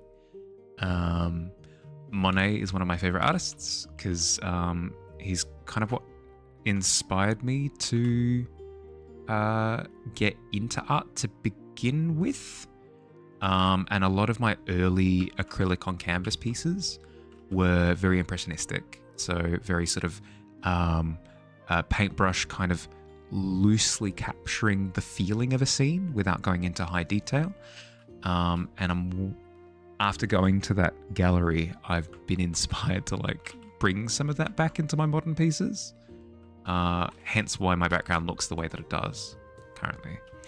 But I feel as though I'm holding back a bit too much still. So I'm going to see if I can up the ante just a little bit more to hopefully breathe a wee bit more life into the scene. Not to say that it's lifeless, but I feel like we can bring a little bit more energy in. And the majority of the energy is going to come from tension. Tension comes from contrast most of the time. Not fully like light shadow color contrast all the time. Contrast might be tension might come from one half of the tension might come from like there being a weight on one side of the canvas and then a weight on the other side of the canvas, and it's the two weights on either side that are creating like a visual tension across. Tension could also come from there being a whole bunch of empty space with something being held up in that empty space, and it creates that that like narrative tension of like it's gonna drop type of thing. Like tension can come from a few things. Tension in the background is going to come from contrast. that's how it's going to be, because it's not really depicting anything in particular. It's kind of just visualizing the chaos, and a way of helping to visualize the tension of the chaos is to up the contrast.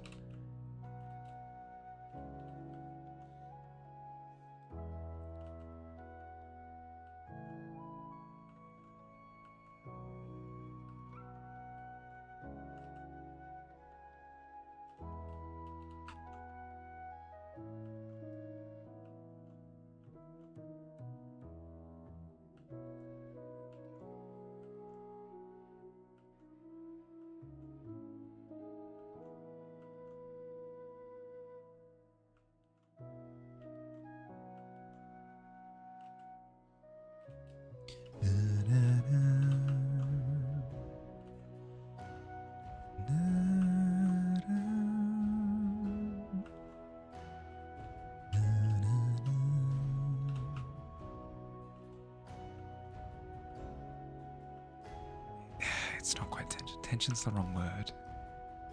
Tension's not quite right.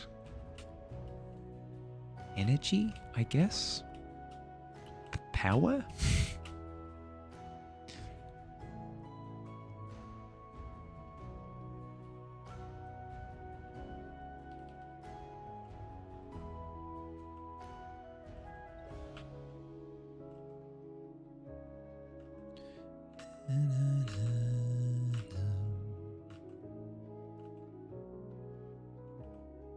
Hello, hello, hello.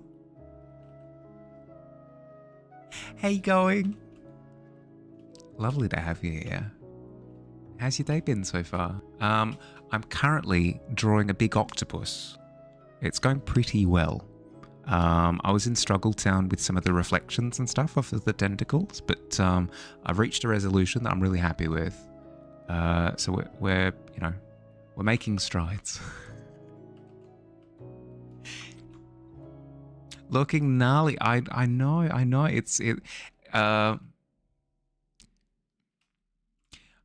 I'm pleased with it because of how far it's come. My line work and structure stuff is always awful. So when I reach points like this, I do have a moment of sitting back and being like, you know what? We've done a pretty cool thing here. I'll show you what I mean. This is what I started with.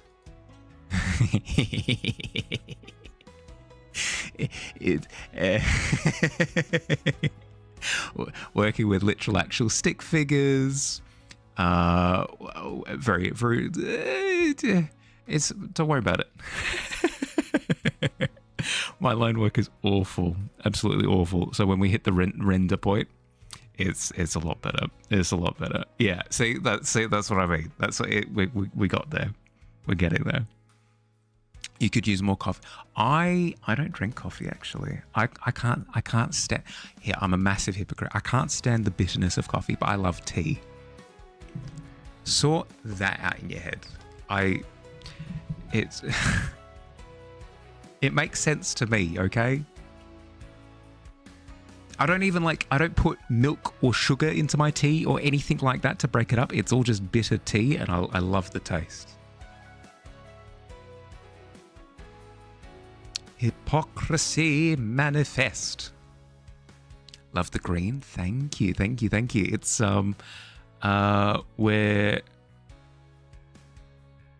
we're at a crossroads with color in this one, because it started out with just the orange, red, and green, but now I'm introducing sort of this magenta purple, pinky purple. I'm not sure about it yet. I think it's good. In theory, it works, but there's a difference between theory and execution. We'll see how that plays out. Not only would you die without coffee, but you think everyone else around you would too. Everybody knows that when some people don't have their coffee, they actually transform into another creature. At start in 13 seconds. No, snooze. There we go. Boom. But yes, you've seen it all before. You yell out, "I'm changing!" And you start like peeling away layers of your skin. And the coffee-deprived monster starts to unleash itself onto reality. You hear screaming and tearing as reality kind of contorts around you as you become this thing that should never be. You love tea and coffee? Well, that makes more sense than my stance. Can drink them straight, especially tea, but you like adding in something too. I mean, it depends on the tea. Most of the time, I just like drinking them straight though. If you don't have coffee, get insanely hyper and bounce off the walls, become the most annoying creature known to mankind. Yeah, exactly. Everybody just goes insane witnessing your hijinks. I've had the thought cross my mind quite a few times, but I've never really known how to pose the question. So I'm just gonna out with it. Paint the moment. How do you like to be referred to as? Because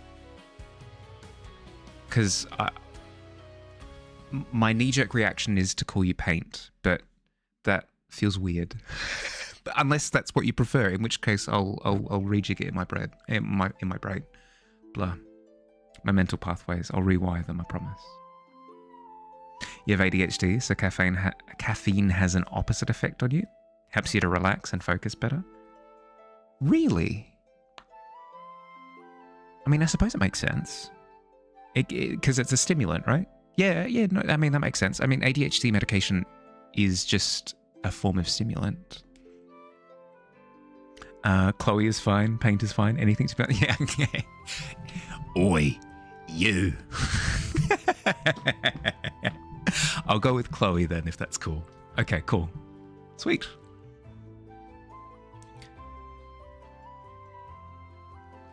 What to work on now? There are a few things that I can just sort of keep tilling away at. That's...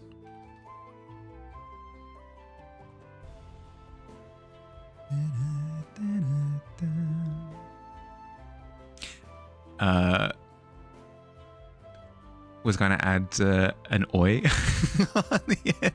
Yeah, exactly. Oi.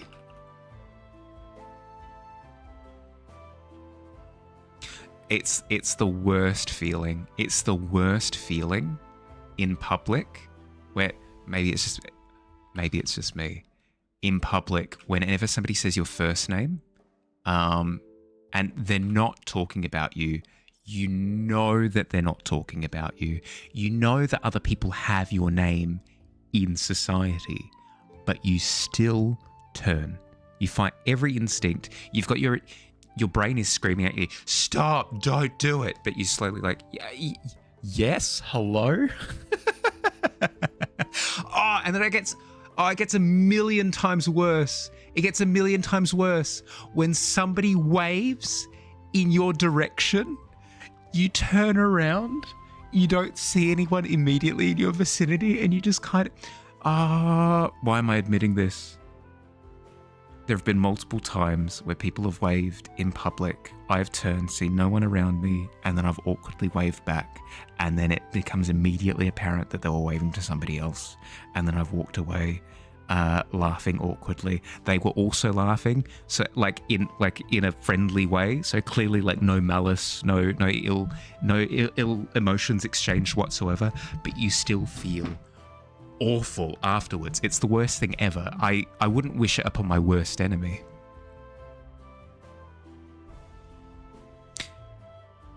This literally happened 3 days ago.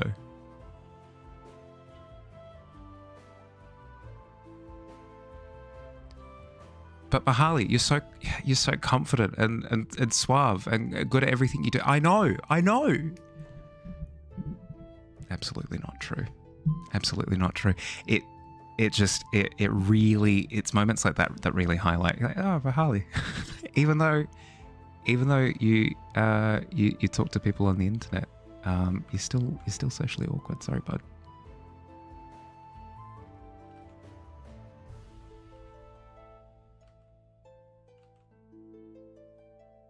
Actually heard a mum call her little girl in the supermarket last week called Chloe. You're like, oh, a little me. A little mini me. Frick, did I miss the ads? No. I'm so sorry. Admageddon is going to hit us for a little bit. I'll stream for a little bit of a chunk of time afterwards to make up for it, I promise. That's my bad.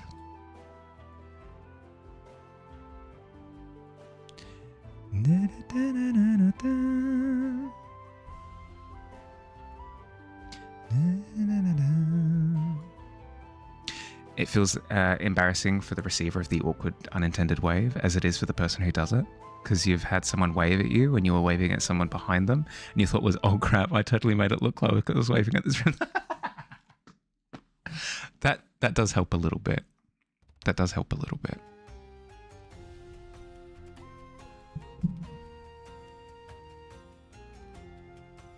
I'm not the only one feeling this pain.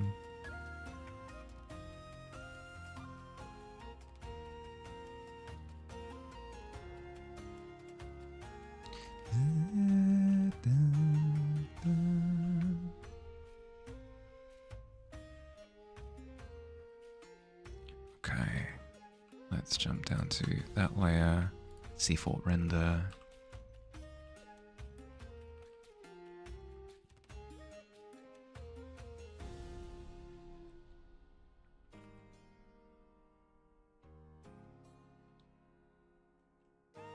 You cannot get over Trivago ads? Oh my god.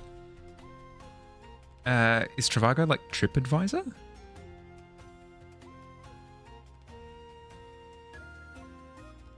It rings a bell.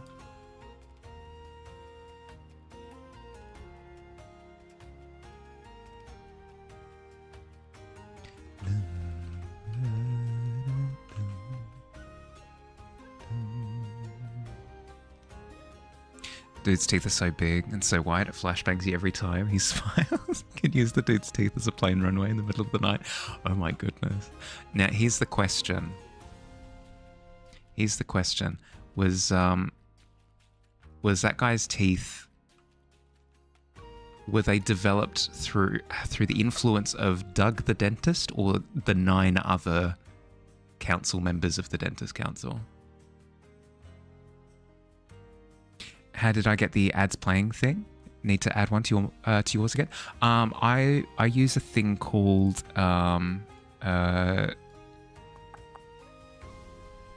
streamer.bot. It's a program where you can plug in custom stuff.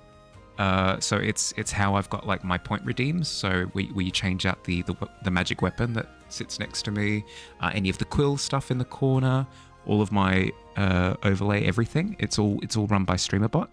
And with StreamerBot, you can actually be like, okay, when ads play, do this. So I've got it set up. So when ads play, make it so that message becomes visible. And then when ads stop playing, make it not visible anymore. Yeah, like that. See, I am now a guardian of the arts. Him and his fake teeth veneers are the arch enemy of Doug Kong. Fair. Had that on your PC, but since Mac you've not added it. I can't say that it should be on Mac, but Streamer Bot Mac.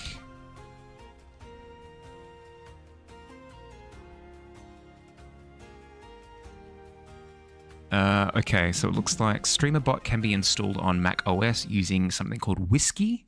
StreamerBot on Mac OS is experimental and not officially supported.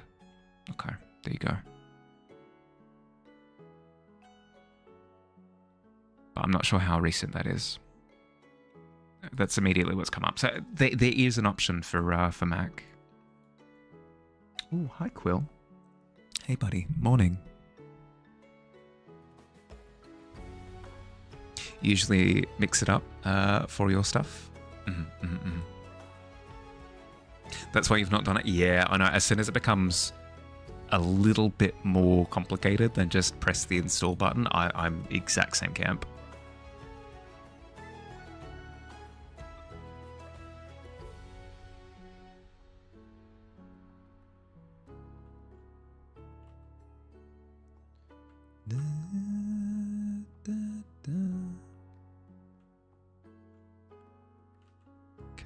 This brick here should be darker. Then increase vibrancy as we go down. Something like that. Yeah, I could do something.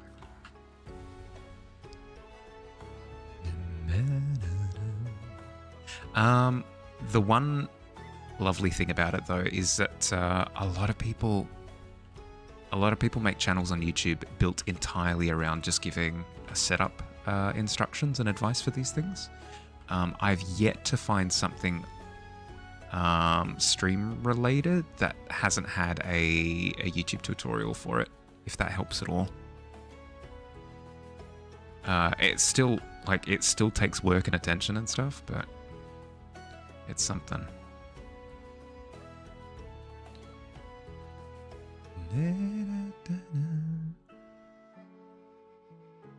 You need to invest in Ant Killer today. Your studio's so bad. Oh no.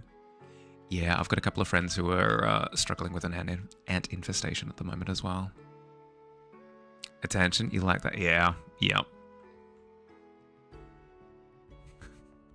You just got to pay attention for like half an hour. No.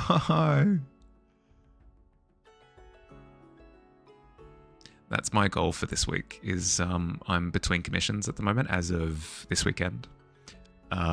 So I've got a little bit of downtime to actually go through and sort out the things that do require only just a teeny tiny bit of attention that I just haven't done for the past couple of months.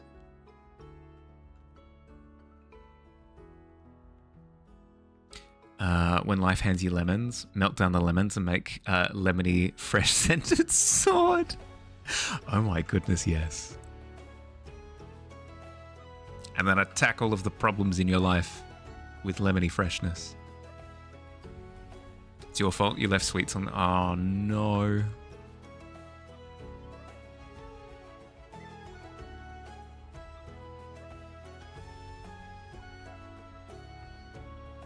It's still rude of the ants to capitalize on your one moment of one momentary mistake.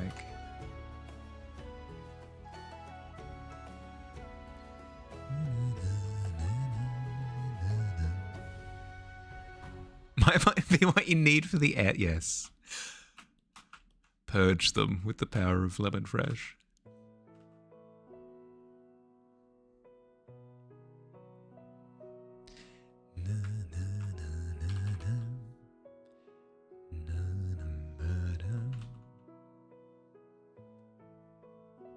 Okay, just a heads up, everyone. I'll start winding down in a second. It has been 4 hours and 15 minutes, so I should take a break, get some food in me, get some chores done. It is important to do other stuff, tragically.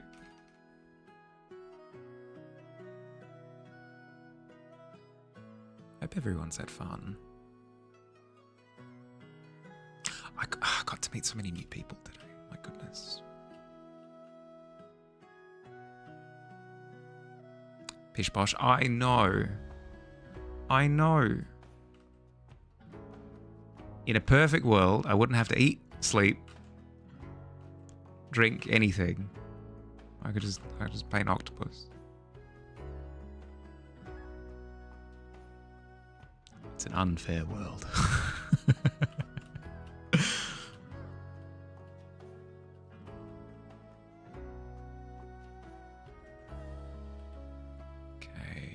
Want that peachy tone on the corner there instead of the pink, because we want a halfway point between the sky tones and the magenta that's coming up.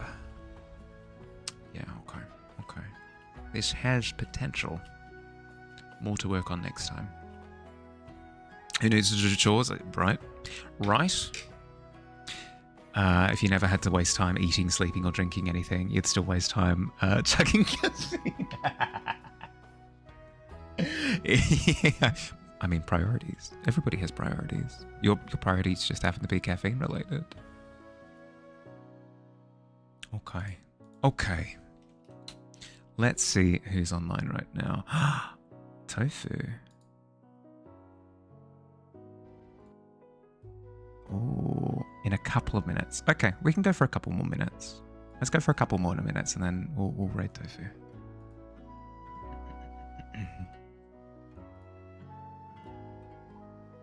How are we looking?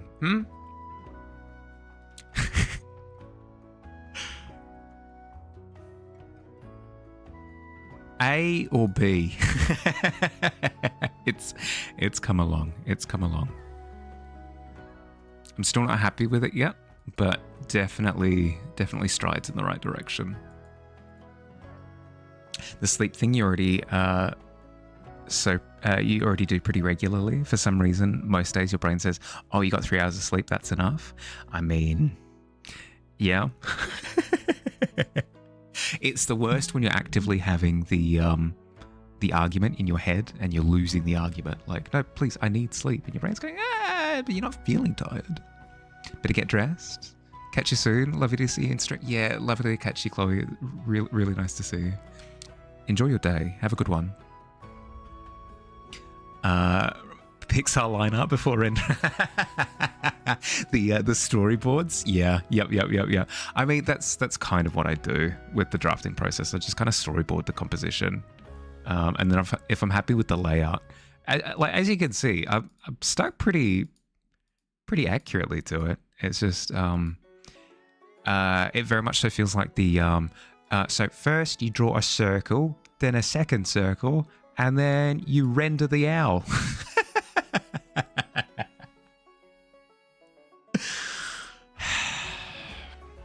I'll have to fix my line art at some point. At some point, I'll have to improve on it. There have been so many times legitimately gone like 36 hours without sleep, and that's not good. That's not good. That fries your brain. But I'm sure you know that. You don't need me to tell you. 10-hour days on average, and you work nights, so sometimes you get home and your brain just doesn't go to sleep. That's the tough thing, right? Is because you don't have the you don't have like the is it melatonin that matches up with natural lighting? Yeah. Do it? Yeah.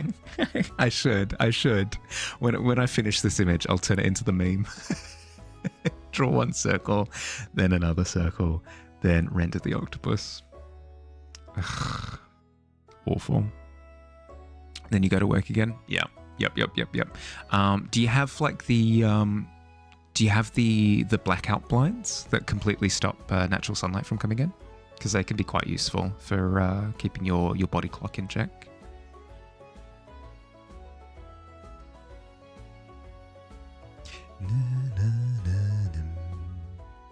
Okay, Tofu is now live proper, so we'll head over that way in a second. Been times you'll just lay in bed for hours. May sees you and is just like, why aren't you sleeping? Yeah. It's been that way ever since you joined the army. Yeah. Yep. Like, I can give all of the advice in the world, but I know for a fact that I still struggle with these same problems that I'm giving advice for, so... Yeah, all you can do is keep trying. Cool. Okay. Let's plug this in.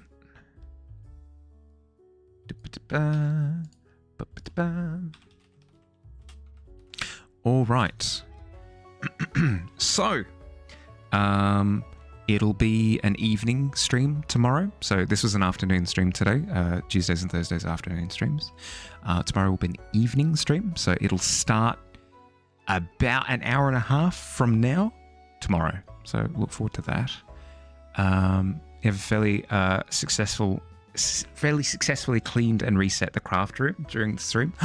Nice, excellent. I'm glad that I can help even a teeny tiny little bit with productivity. But yes, have an excellent rest of your day or night, depending on where you are, everyone. Thanks for hanging out. Hope you had a good time. I'll catch you around. Bye.